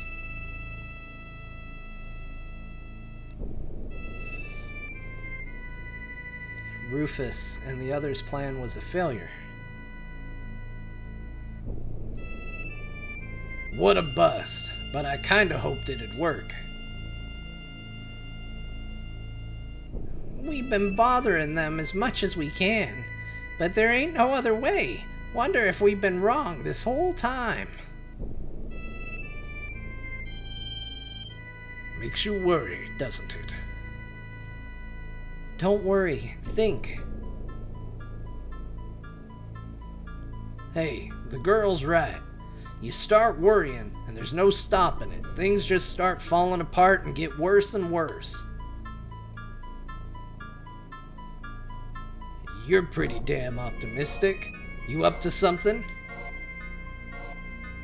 Yeah, I've been thinking about this and that. All the time we've been up here, looking at the planet. I've been thinking, even when we were floating in the ocean in that escape pod. I've been thinking too about the universe, planet, ocean, how big and how wide and big. No matter where I go and what I do, it won't change a thing. Maybe you're right, but I came up with something different. I always thought this planet was so huge, but looking at it from space, I realized it's so small. We're just floating in the dark. Kinda makes you feel powerless. On top of that, it's got Sephiroth festering inside it like a sickness. That's why I say this planet's still a kid. A little kid sick and trembling in the middle of this huge universe. Someone's gotta protect it. You follow me? That someone is us. Sid, that's beautiful. Yo, Sid. You even got to me. And Barrett's the one who usually gives awesome speeches. Now what? How are we going to protect the planet from Meteor?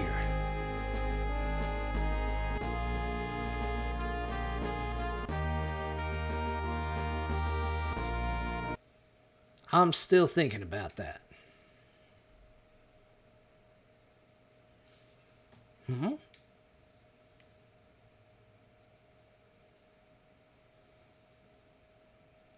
Did you hear something?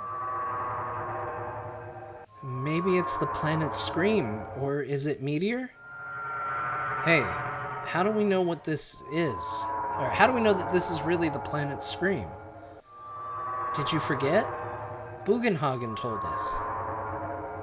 Bugenhagen. Let's go see Grandfather, to Cosmo Canyon. I'm sure he'll be able to tell us something that will be helpful. We gotta go see Bugenhagen. Let's go save first. Also adjust our party in case Sid's still in. Hey, where's Aerith? Or Eris? Well, first of all, her name's Aerith. Eris never joined us. She's not on the team right now. We had to let her go.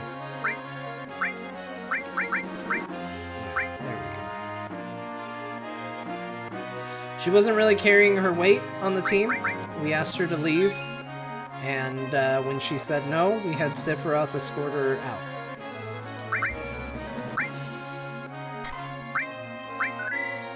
Which is a downright dirty lie. She was doing just fine. I really liked her, and she would have been a great party member, but this game took her from me. So now we have a healing vampire for, criminy's sake. Yeah, it was a mutual bond. Did Bugenhagen really tell you anything? Oh yeah, hold on. We gotta go. Yeah, she was fired. She found other employment.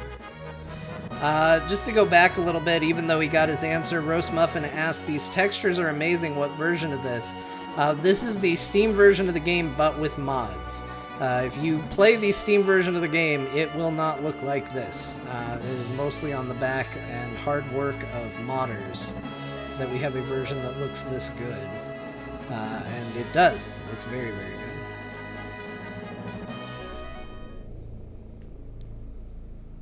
To Cosmo Canyon! Oh no, turtles!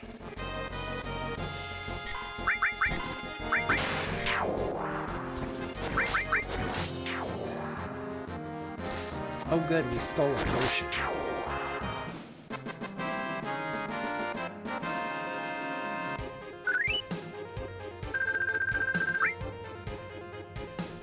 I do like the idea that this game inspired Armageddon. They were like, well, we can't just blow up a meteor. Final Fantasy VII taught us that. We should really come up with a big story about drilling. That'll make all the difference.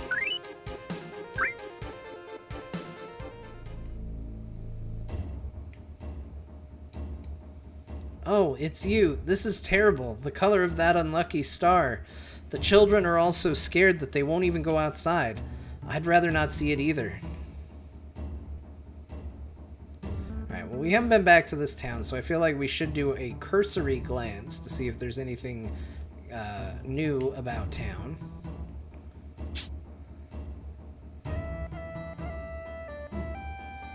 And as people have said, they really like this song. I'll give you a chance to hear a little more of it. Hi, of course our store is open. I need more tents. That's a definite.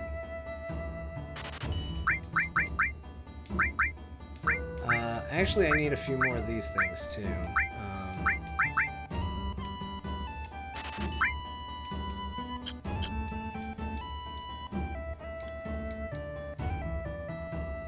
She had more to say and I ignored it because I wasn't paying attention. Buy 99, you sissy.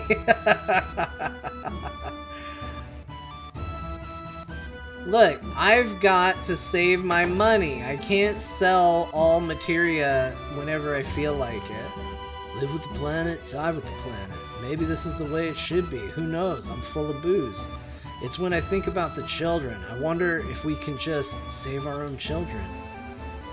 That was a lady, and she was old, and that was not an appropriate voice for her at all, but yet it was also an extremely appropriate voice. I have no apologies for what I've done. It's not that I'm afraid of that big star, it's just that I have a stomach ache. That's why I'm not moving. That's the truth. Alright, I won't tell anybody you threw up, Tim.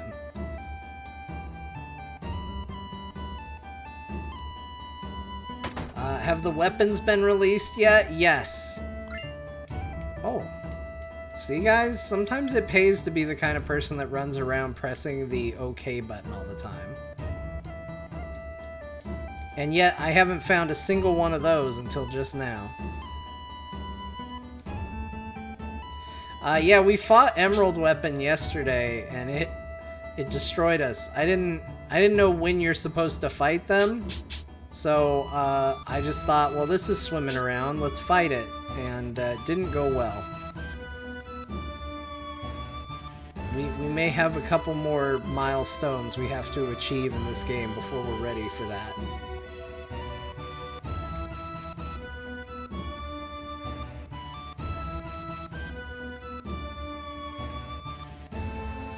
Hi, you got weapons for me?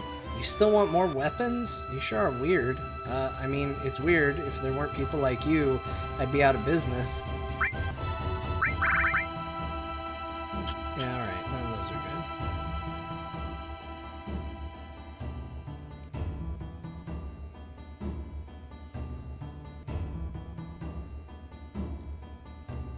good. Bro, the underwear dude... Underwater... Oh, underwater. I genuinely read underwear, just to be clear, and I was like, what underwear, dude? We talking about Dio? Oddly enough, as weird as misreading the underwear dude is, it applied to a character and I thought I knew who you were talking about. Yeah, I've heard as much. I had people in the chat who've beaten this game who've said, yeah, I never beat the underwater one. So, you know, it could go bad. And I've committed to getting my Knights of the Round by beating, is it Ruby Weapon? That's how we're getting it. I'm not gonna breed chocobos. I'm not gonna do it.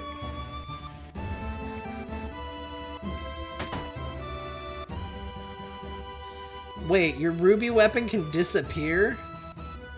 Oh my gosh. Well, I'm not breeding chocobos. I'm not doing it. I'll fight ruby weapon. It'll take 2 tries. If you ever are in need of my wisdom, you are always welcome here. Yeah, that's why we came. What to do? Have you lost your way? When that happens, we each have to take a good long look at ourselves. There's always something in the deepest reaches of our hearts, something buried or something forgotten. Remember it, whatever that is. It must certainly be what you are all looking for. That's easy enough to say, but I can't remember a thing. It must be there. Look harder. I don't know, Cloud. I think we should have everyone here. Let me call him on my cell phone. To remove the timer in Emerald, go back to the underwater reactor, find Ghost Ship Monster, random fight, morph that into a guidebook, give the guidebook to a dude in Calm. He gives you a materia that removes the timer. Holy shit. Guys, there are so many weird secrets in this game, and I swear the only reason people know is because people have tried literally everything you can possibly do to bring Aerith back from the dead. Killed Ruby by first killing 2 party members, then with summoned Knights and Hades, then Mime. Okay, but here's the problem, Ben. I'm not going to have Knights of the Round when I fight Ruby because I'm fighting Ruby to get Knights of the Round.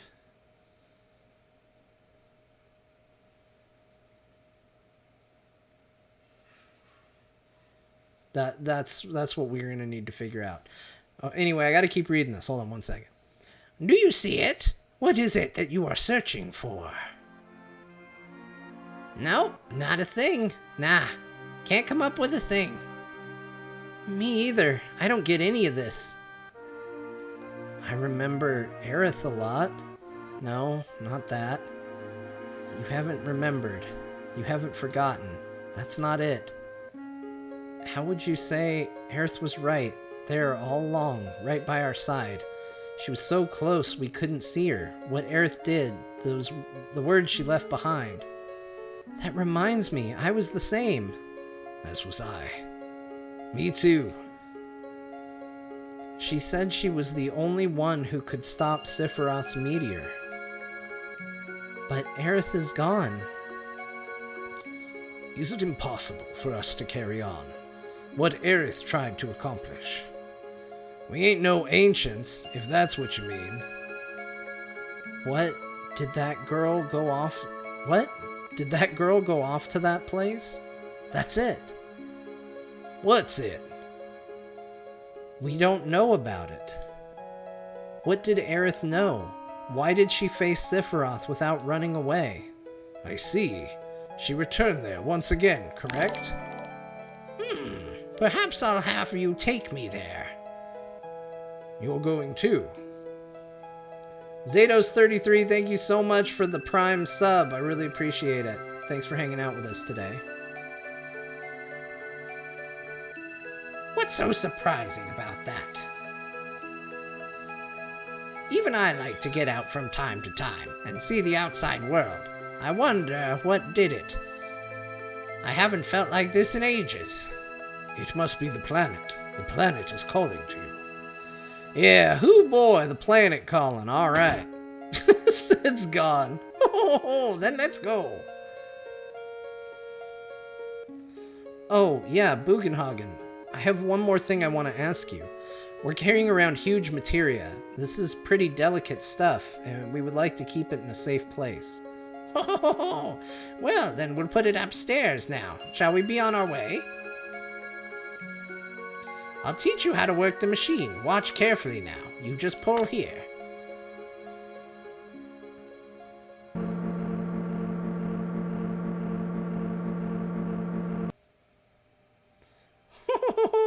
This is what you call huge materia? This is really rare materia indeed. Materia this rare is certain to have special consciousness encased in it.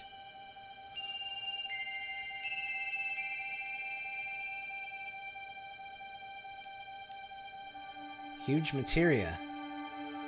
It's glowing strangely. Look harder. The huge materia emitted a cold glow.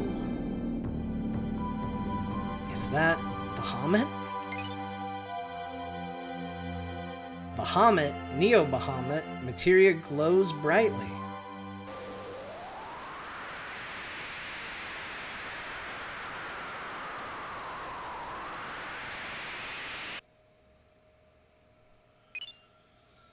Oh, we got another Bahamut. Bahamut 0.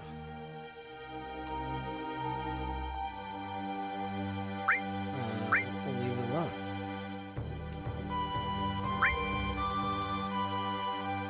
The color is the same as summon materia.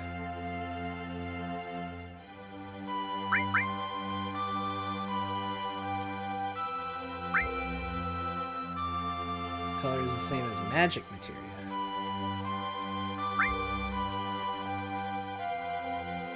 Color is the same as command materia. Leave it alone. Oh, I don't know how to get out of here.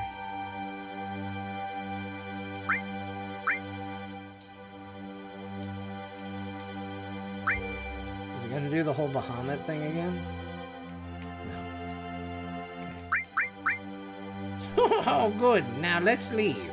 You remember how to use the machine down below. If you ever want to see the materia, come here anytime. Is there a reason to look at it? I mean, I got the Bahamut 0, but do I need to really look at that again? Smells like machinery. I love this smell. Of course, I also love the smell of nature, too. The deck's up there? Then I'll be on the deck, just passing time. I can feel the workings of the planet and the smell of the wind. I also feel the greatness of man's wisdom and knowledge in the smell of machinery. Well, bye for now. Whoop. Yep, there he goes.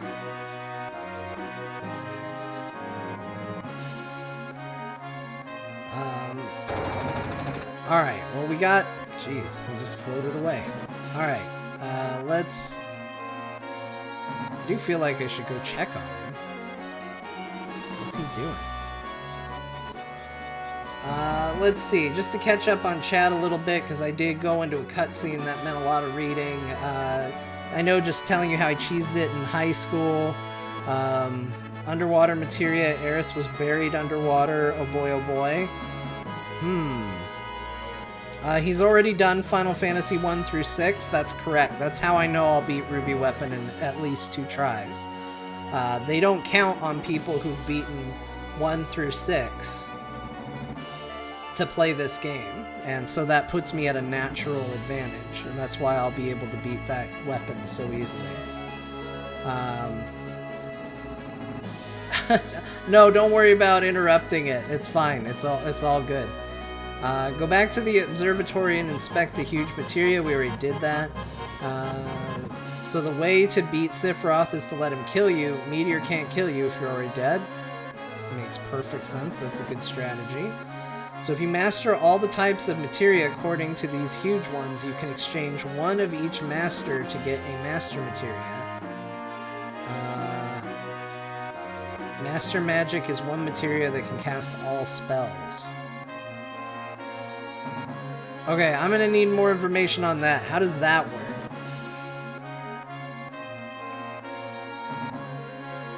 Do I just need to master one of them, or do I have to master one of each?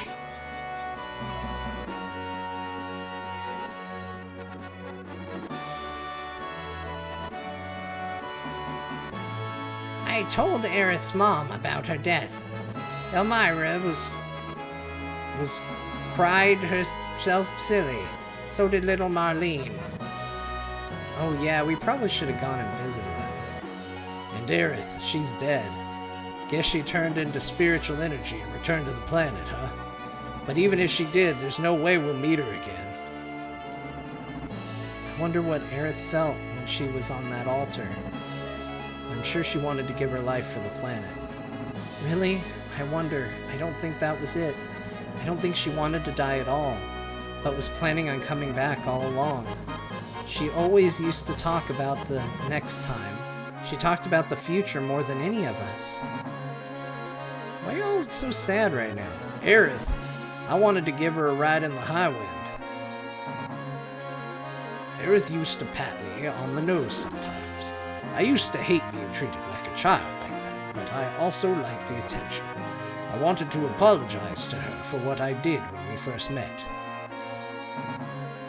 City of the Ancients. The Ancients in time. That is probably what the later generations will call us. It is only a matter of time for us.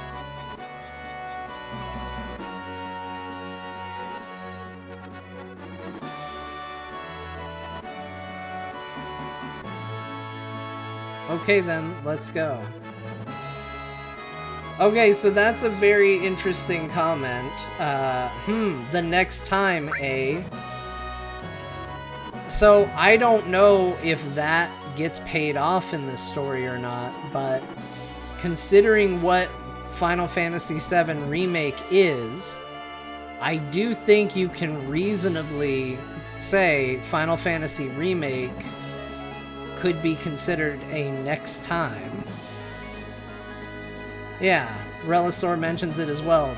Seems to imply a next time. Where are we going? It's playing music as if, like, we're victoriously going to our next destination, but I have no idea where I'm supposed to be going right now. They said something about the City of the Ancients. I don't know where that is. Is that where Aerith died? That was up here in the snow. Big Dirt Nasty, thanks for stopping by. Good having you here, man.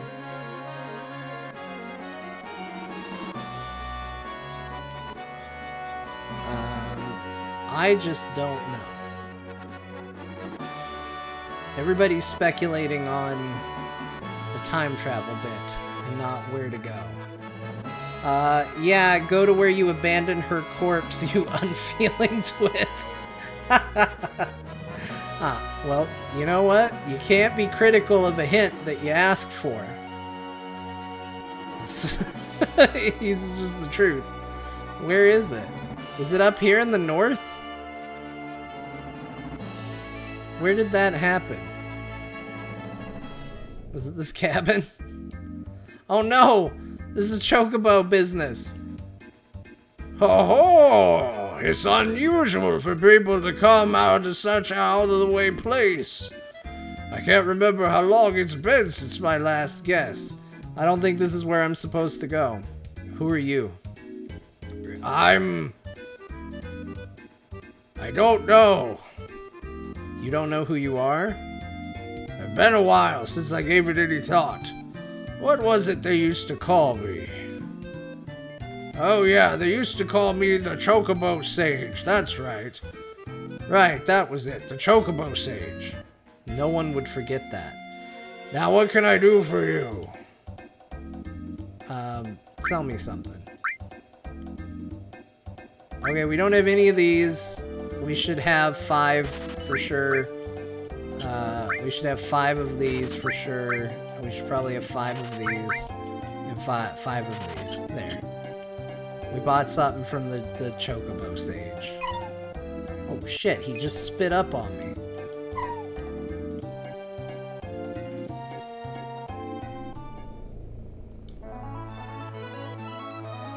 By the Bone Village. The Bone Zone. Oh, that's right.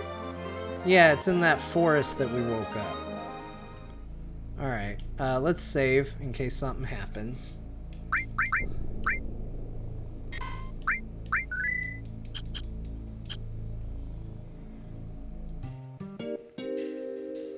Sup, gang? Keep on archaeologicalin'.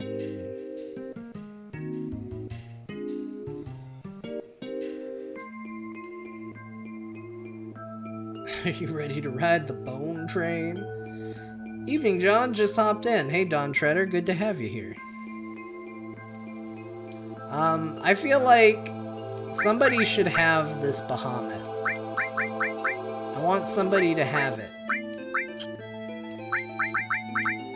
Vincent, how do you feel about having a Bahamut?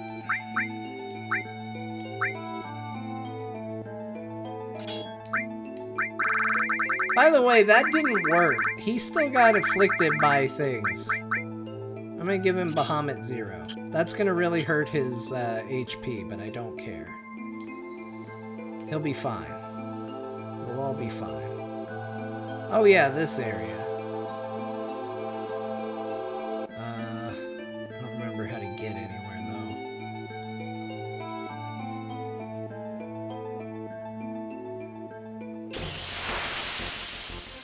though. Dump Hades? Oh yeah, that's true. Well, I heard that Hades mixed with something was like having a ribbon, but then he still kept getting hit by stuff.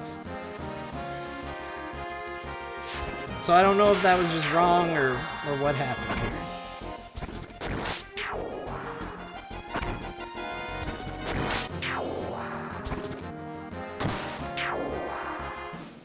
I stole Phoenix down. Dazers. That is a good idea. We'll get rid of Hades. And we'll give him... I don't know. Morph? Apparently Morph is something I should be doing more often. We'll just give it to him, see if it levels up. Okay, looks like this is the way. Kind of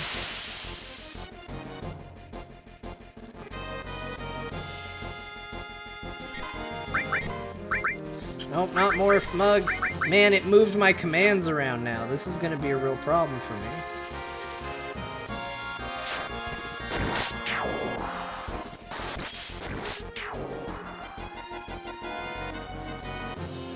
Cloud cares not for your dances, my friend. And it will prevail you not to continue to dance for him.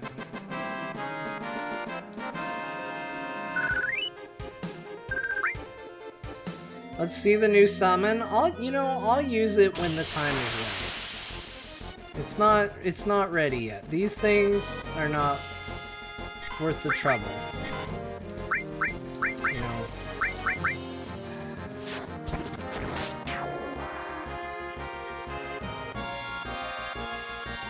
They just want to dance.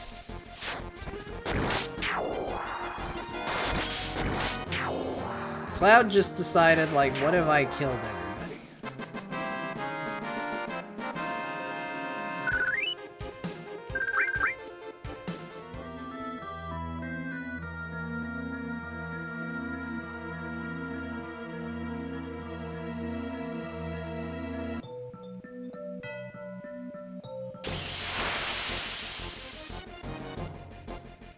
Man, look at this guy. I've got to get rid of this morph ability. I really don't like where it's at.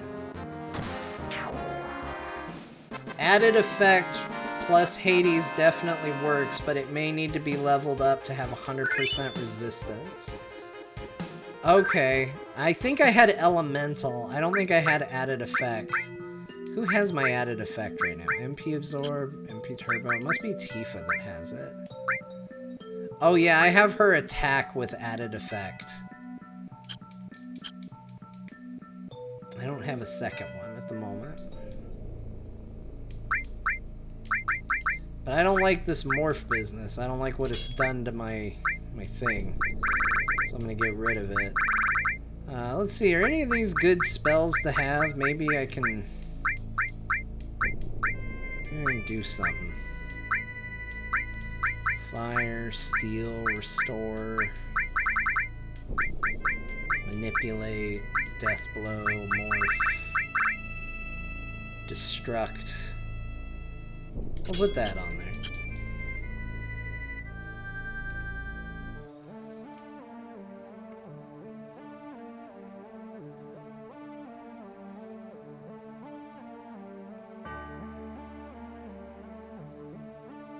I don't remember where I'm going, but I feel good about it. Go Cloud. Whee!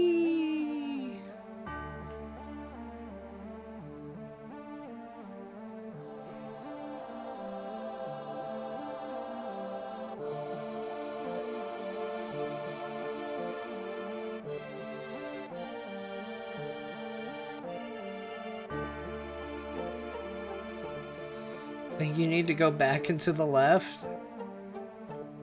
I mean, that could be... Oh, look at this fish. It's a fantastic fish. This was definitely worth the trip to see that fish and that fish alone. My goodness, yep, that was a long run for nothing. It wasn't... Are we sure it wasn't this water we put her in?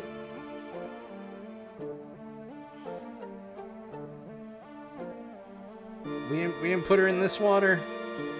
Okay. I guess it was other water.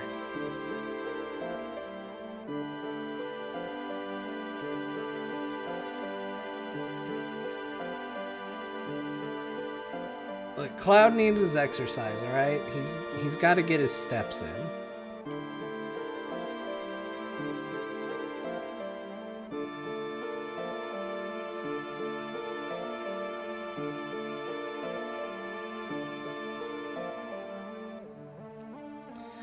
I know this is obviously Final Fantasy VII, but what version and or what console PC is this? So this is the Steam PC release. However, it is heavily modded.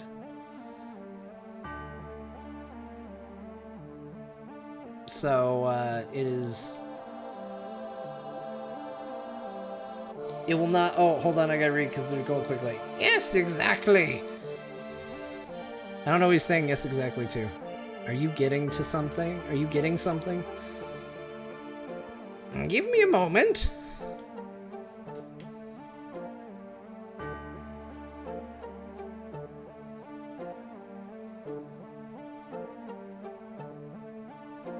Man, do I need to go over there where he is? Because he's all the way over there. I can't float, Bugenhagen. Okay, I can run around up here, though. That's fine. Whoop. Hold on, I popped out up here.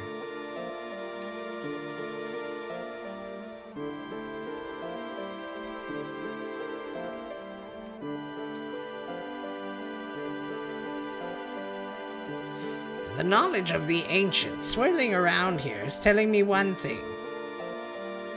The planet's in a crisis. A crisis beyond human power or endless time. It says when the time comes, we must search for holy. Holy? Holy. The ultimate white magic. Magic that might stand against meteor. Perhaps our last hope to save the planet from meteor. If a soul-seeking holy reaches the planet, it will appear. Meteor, weapon, everything will disappear. Perhaps even ourselves. Even us? It is up to the planet to decide. What is best for the planet, what is bad for the planet. All that is bad will disappear, that is all. I wonder which we humans are.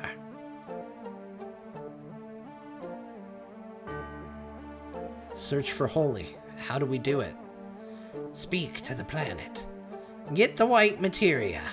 This will bond the planet to humans. Then speak to the planet. If our wish reaches the planet, the white materia will begin to glow a pale green. This is the end. Aerith had the white materia. But when Aerith died, it fell from the altar. That's why this is the end.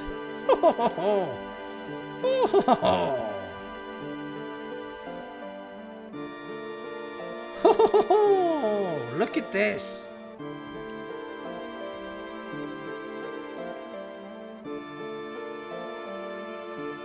Ancient's writing. Can you read it? It's all Greek to me. This is no time for jokes. I'm not an ancient. I can't read this thing. I may be old, but my eyes aren't completely bad yet. Look closely below the writing. There's a note written in chalk. Key in the music box. It was probably written by a scientist who had been here. He must have used all his energy just to interpret these words. Key to what? I don't know, but it probably has something to do with our riddle. The riddle then, it must have something to do with Aerith. What does it mean? That music box over there. We'll just put the key in it. I'll go use the key. You all wait here. Oh, right, the key we found. We found a key underwater. And watch closely what happens.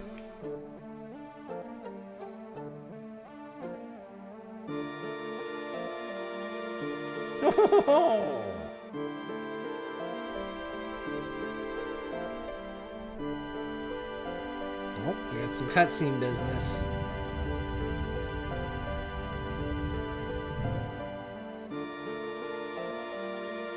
It's very quiet, but it did play music. Oh, then the party was drowned.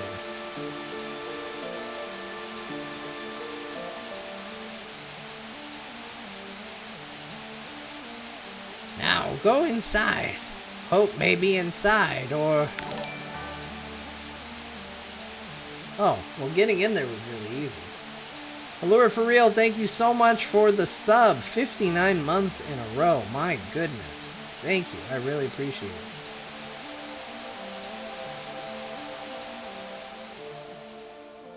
This was just a screen to project an image.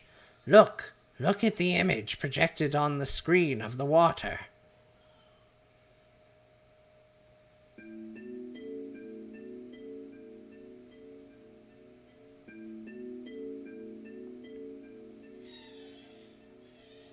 Oh, a reminder of the time she died.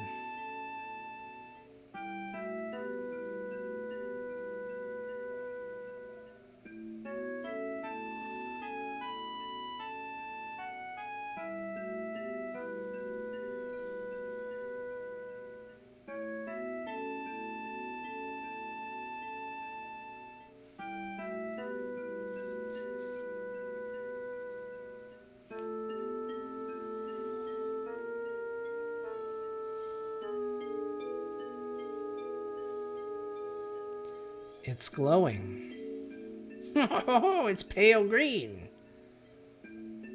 Aerith has already prayed for Holy. After I gave up the black materia to Sephiroth, Aerith's words came into my dreams. She said she was the only one who could stop Sephiroth, and to do that, there was a secret here. That was Holy. That's why she had the white materia. Aerith knew about here and what she had to do. Aerith has left us great hope, but it cost her life, her future. I'm sorry, Aerith. I should have figured this out sooner. You left without saying a word. It was all so sudden, I couldn't think. That's why it took so long for me to find out. But Aerith, I understand now. Aerith, I'll do the rest. You mean we. What Aerith left us, we shouldn't waste.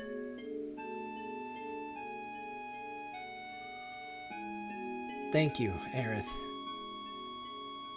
Aerith's voice has already reached the planet. Just look at the glow of the white materia. But how about Holy? How come Holy isn't moving? Why? Something's getting in its way. Him. He's the only one that could do it. Sephiroth, where are you?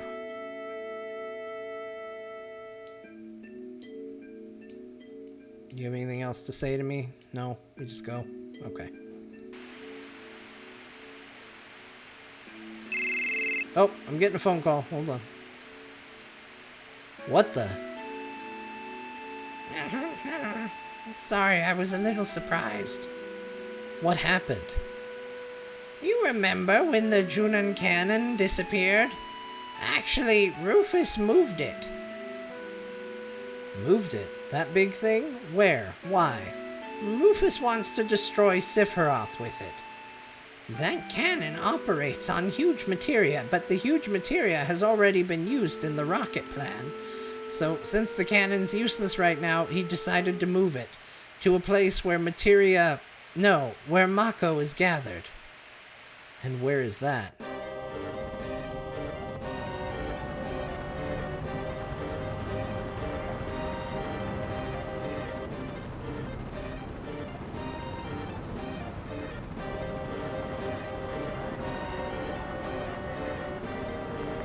Oh, he took it to Midgard. That makes sense.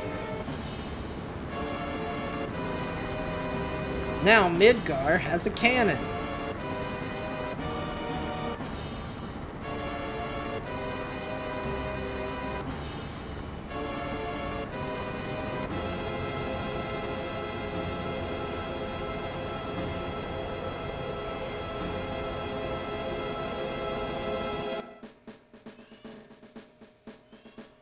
Reeve, it's your job to adjust the reactor's output. I see. Don't worry about adjusting it, Reeve. Once you open it up all the way, everything will go full speed. The President sure done it this time. The whole idea that Meteor will disappear if we defeat Sephiroth is all wrong. If you remember, Mr. President, it was my idea to fire Mako-powered shells. Will the shells really reach the northern border? Of course. But, Mr. President, let's not call it a Mako cannon. This new weapon is called... the Sister Ray.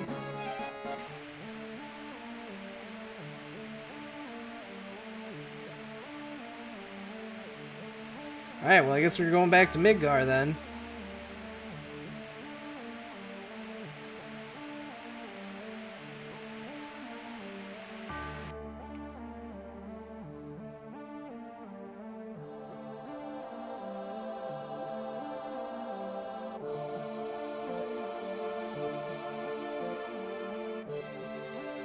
Nope. That didn't go well. Let's try that again.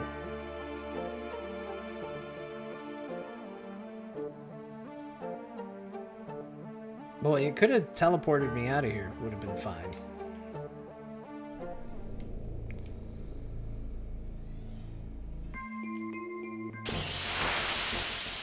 Bah. I mean, I guess we had to get in fights at some point.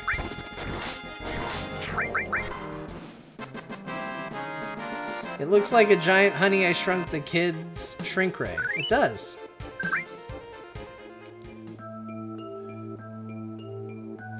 So I hit a place in Remake that kind of made me stop in my tracks. After the plate collapses, you're supposed to take in the destructive view and feel the pain, but the graphics in the distance look like complete poo. It took away from the immersion there for a second. I don't remember disliking it. I don't remember thinking it was insanely emotional either. I haven't, in my playthrough of Remake that I've sort of been doing, I haven't made it to that part yet. I played a lot of Remake again, but then I second-guessed whether I should be doing it or not, because I do like that game enough to where it might get added to the list of Final Fantasies I play. You know, even though it's one I technically have already beaten, I'm not opposed to playing through that game again. It's really good. So it kind of slowed down my progress, not knowing if I was going to stream it or not.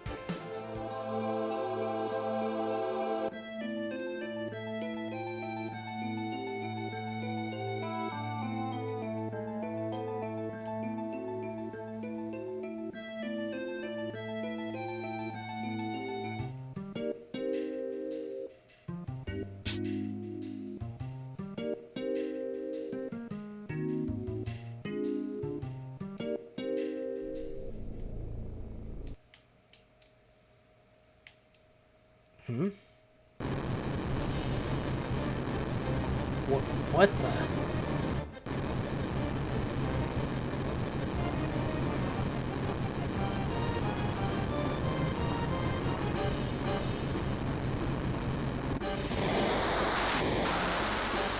Oh man, it's an Evangelion!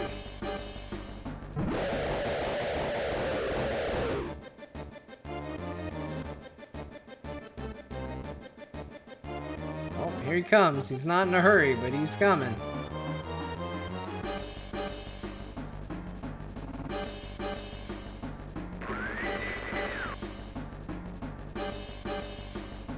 What's wrong? It's a strange signal. From where? It's coming from this person? Wow. Hey! That was a surprise. The controls went crazy. This ain't good. The weapon came out of the sea and is heading straight for Midgar. The new weapon should stop him, right? I don't know if it's ready or not. Hey, what's gonna happen to Marlene? Don't you worry, Nun. Marlene's in a safe place. She's with Aerith's mama. Barrett. What was that scratching just now? As long as Marlene's safe, who cares what happens, right? I've been itching to say this to you for a while now. When you blew up the Section 1 reactor, how many do you think died? That was for the life of the planet. You gotta expect a few casualties. A few? What do you mean a few? What may be a few to you is everything to those who died. Protect the planet. Ha! That sure sounds good. And no one will go against you. So you think you can do whatever you want, right?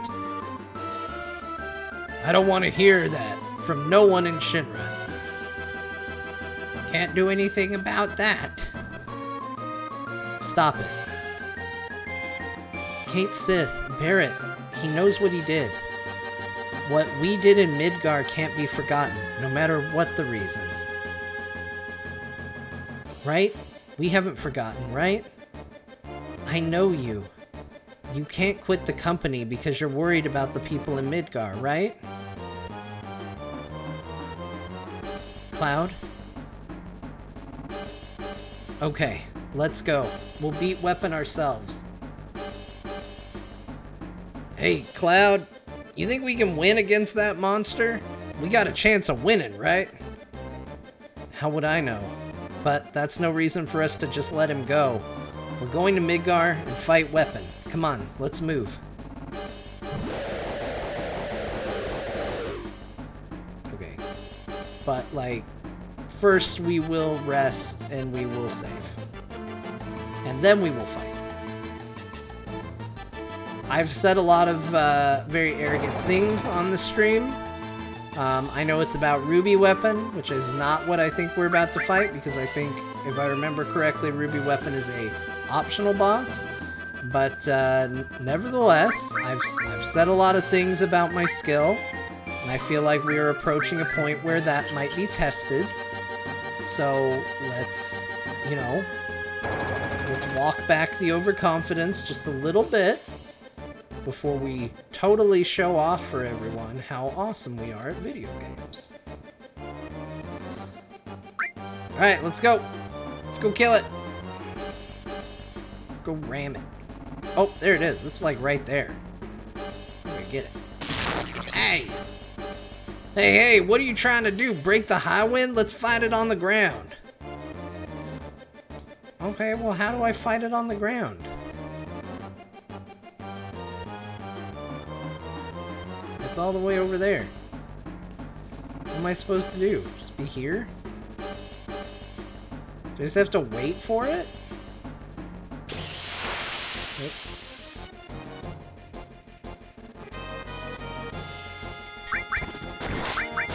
I got attacked by wolves. Great. Now I've taken damage. Now there's no way we can beat it.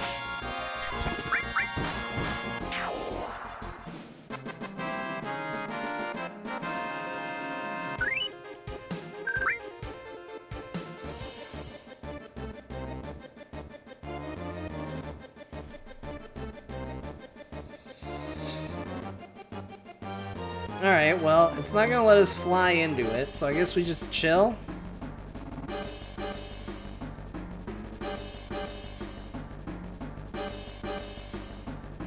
Are we prepared for this? Hold on, let's take a moment to really think about what we got going on here.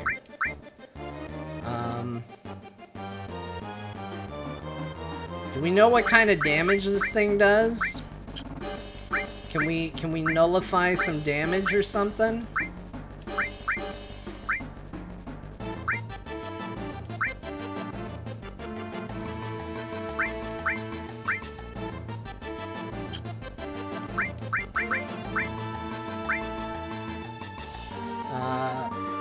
Nullifies lightning, earth, water, poison. Okay, well that's everything except like fire.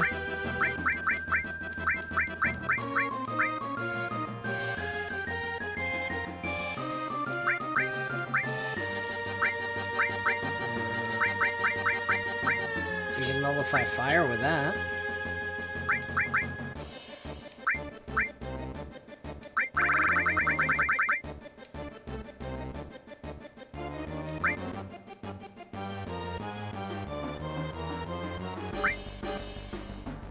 That drains a lot if it's elemental.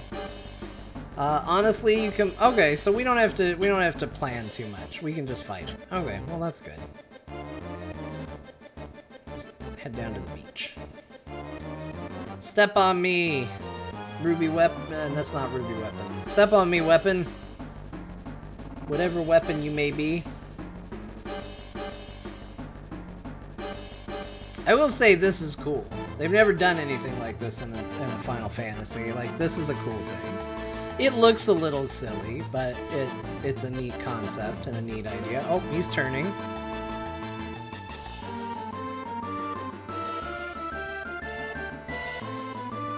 There's Midgar with its cool cannon.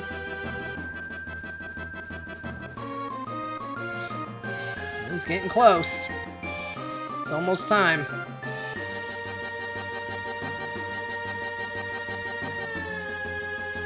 Almost touch him. Here we go. Alright, we got this for sure. Mug him. D-blow him. I did 0 damage. You know what? He is weak. Big guard. Okay, he's got nothing to steal. No need to worry about stealing. We're fine.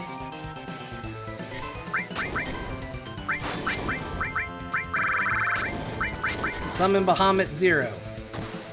Oh, we're not doing any damage to him. That's probably a problem.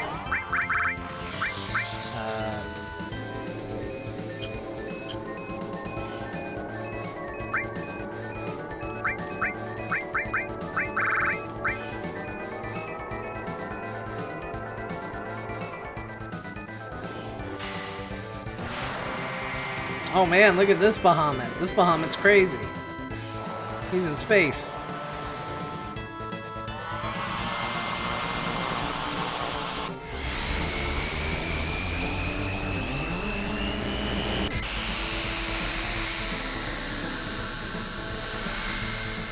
Guys, we killed the planet. We did Sephiroth's plan.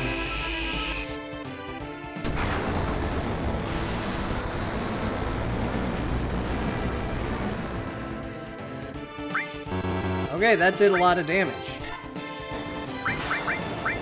Tifa, what have you got? Phoenix? I don't think that's gonna do it, Tifa. Fire element, wind element, earth, ice. Why would we do that?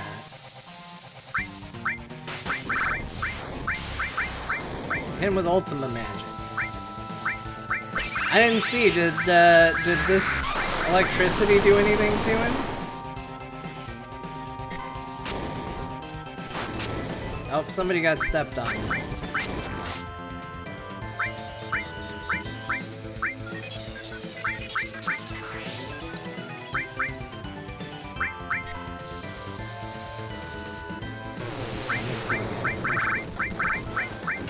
Cast Ultimate again. Why not?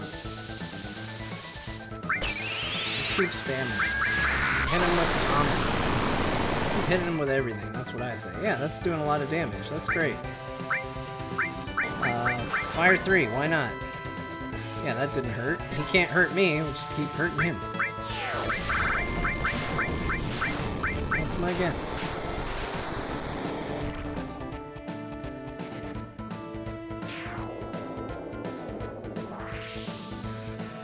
Yeah, he's done. He's done.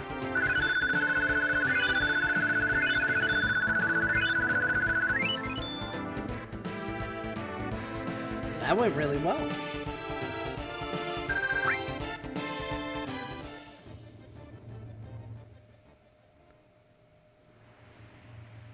See, guys, that's the kind of experience that comes with being a true veteran of the series. Oh, he's not dead, though. He's just kind of like, I didn't see which weapon is this. I didn't see his name. I was too busy fighting. I wasn't paying attention. Doesn't look like he's after us. Something else. No, it's feeling something. Yeah, it senses murder. Yeah, he knows how well I did in that fight, and he senses it. He's afraid. He's afraid! Let's go to the airship.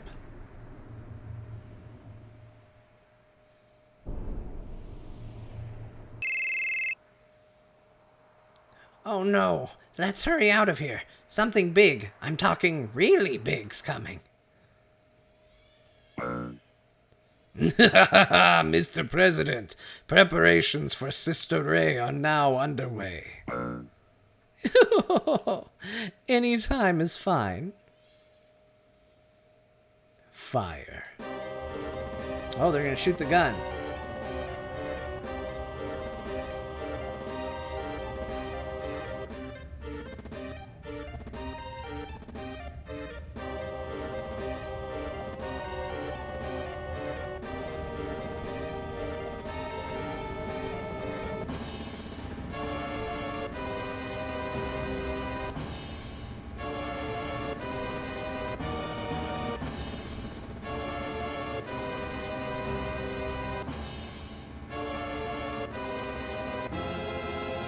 Okay, yep.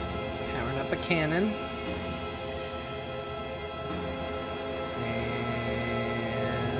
And...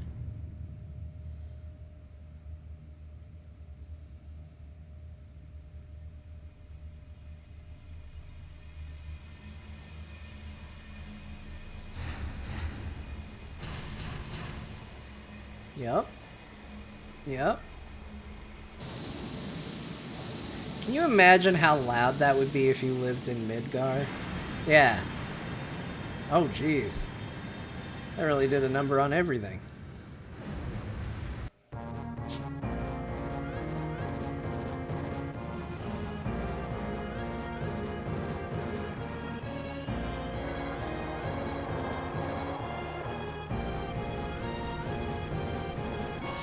I like that these weapons were made by the planet, yet they're so mechanical. Like, that was great. Which direction is it going to attack? Midgar. Marlene.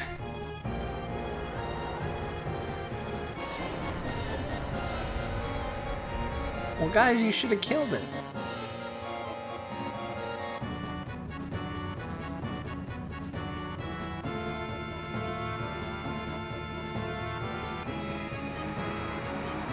Nope. He got shot bad.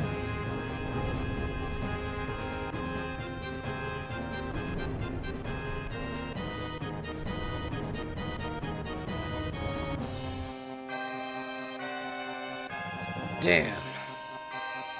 It went right through weapon. I see. They're after Sephiroth, the crater on the northern boundary.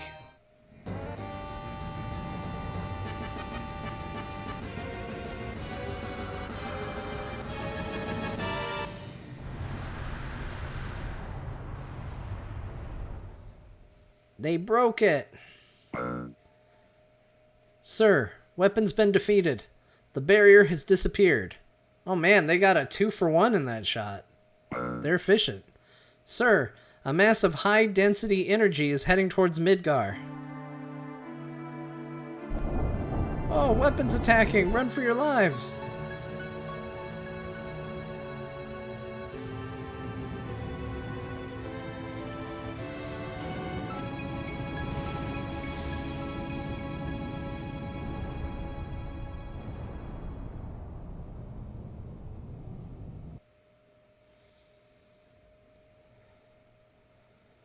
What happened to Sephiroth? Northern Cave. Let's go see what happened to it. When Avalanche was starting out, we used to put up flyers everywhere. And now we're up against Sephiroth. How about that? Feels like a long time ago. Now we're going to fight Sephiroth.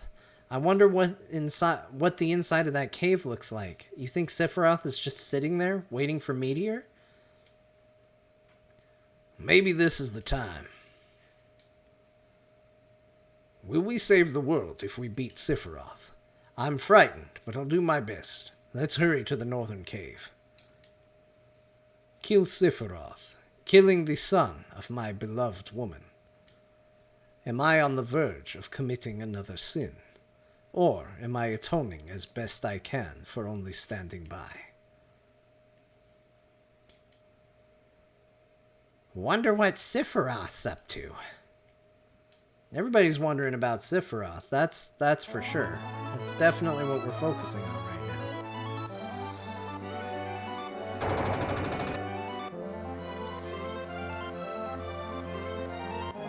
now. Thank you for a job well done. Well, restore us up. Salute more. Let's save.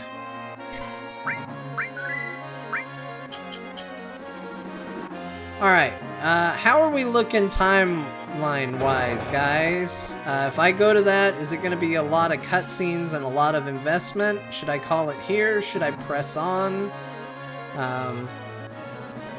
What should we do?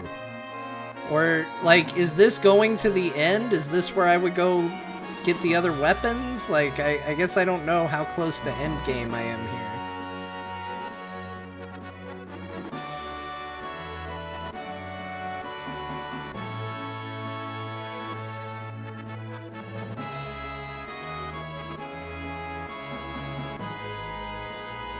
Nope, here's the crater. I just don't know how locked into things I'm going to be if I go in here.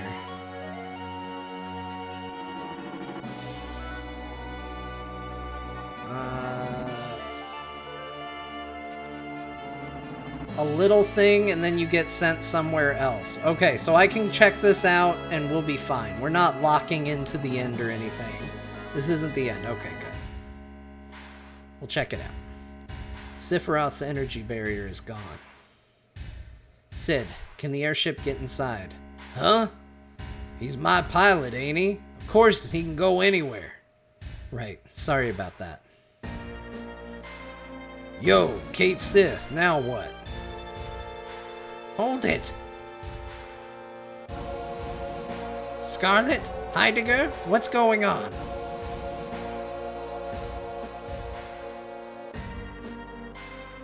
Strange.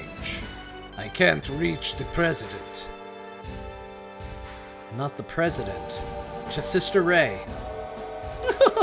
What is it, Reeve? You're speaking strangely. None of that matters.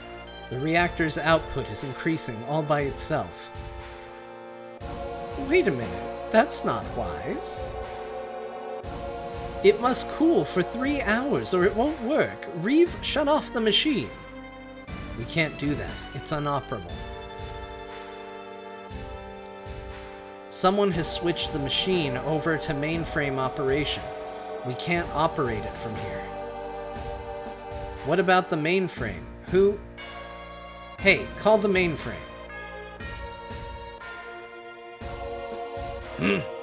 Why are you giving the orders? I don't care how you do it.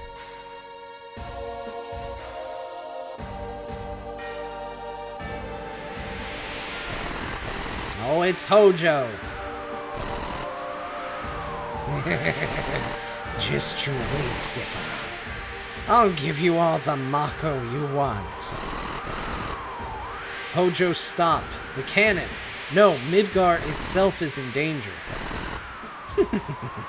1 or 2 Midgars is a small price to pay. Hojo? Hojo! Show me Sephiroth. It should be near. Go beyond the powers of science. Before your presence, science is powerless. I don't like it, but I'll comply. Just let me see it.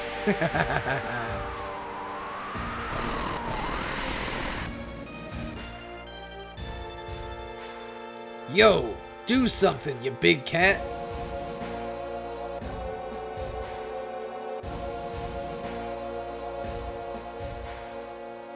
We're sunk. Hojo's doing this on his own. Huh? I don't like this. You're busted, Reeve. Too late trying to hide it now. Can't you stop the Mako reactor? We can't stop it. You're from Shinra, ain't ya? So why is it impossible? We came a long way to get here. You better not double-cross us now. I can't make you trust me. You damn fool. Don't you understand anything I'm saying? I don't give a damn about Shinra. If you're a man, no. If you're a human being, you'll save the planet. Don't you even care? No way. If we shut down the reactor, all hell will break loose. Why? Can't you just shut off the valve? Yeah, it's easy to shut off the reactor's pipe valves, but the reactor made a path for the energy to escape from below. Once you open that, it'll be impossible to close it until everything blasts out, and we can't try to stop the energy from gushing out. An explosion? The blast will be way stronger than when Sector 1 reactor blew up. Damn. Forget that. The cannon. We've got to get to Midgar. That's the first thing. Must stop Hojo first. Looks like Cloud and the others are on their way. Stay out of the way. Don't be foolish. I don't remember anyone putting you in charge. The Peace Preservation Force will do their best to beat the enemy. Because of them, That's a private matter. The president is dead. Now I'm doing things my way. Heidegger, now I'm going to use the new weapon.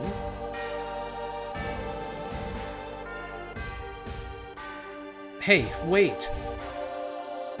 Cloud, everybody, sorry, but...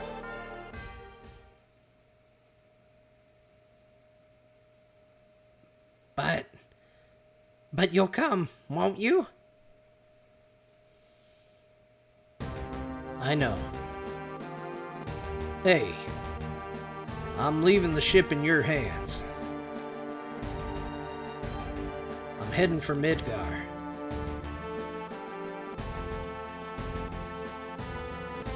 All right. Well, Restant, it's good to see a Charizard hanging out in the chat. I like it. Welcome. Thanks for hanging out. Although you are here right at the very end of the stream, that is where we are going to call it. We're going to park on this penis-shaped peninsula. It's a lot of peas. That's where we're going to park. And we're going to probably call it right there for the night. Thank you everybody for being here. We will be back tomorrow. We will pick up right in Midgar, find out what's going on in there, how we can help, and take one more step towards the end of this game. Thanks everybody for being here for the stream, everybody who subbed, everybody who followed, everybody who's checking it out on the VODs. I appreciate each and every one of you. I'll catch you next time. We'll see y'all later.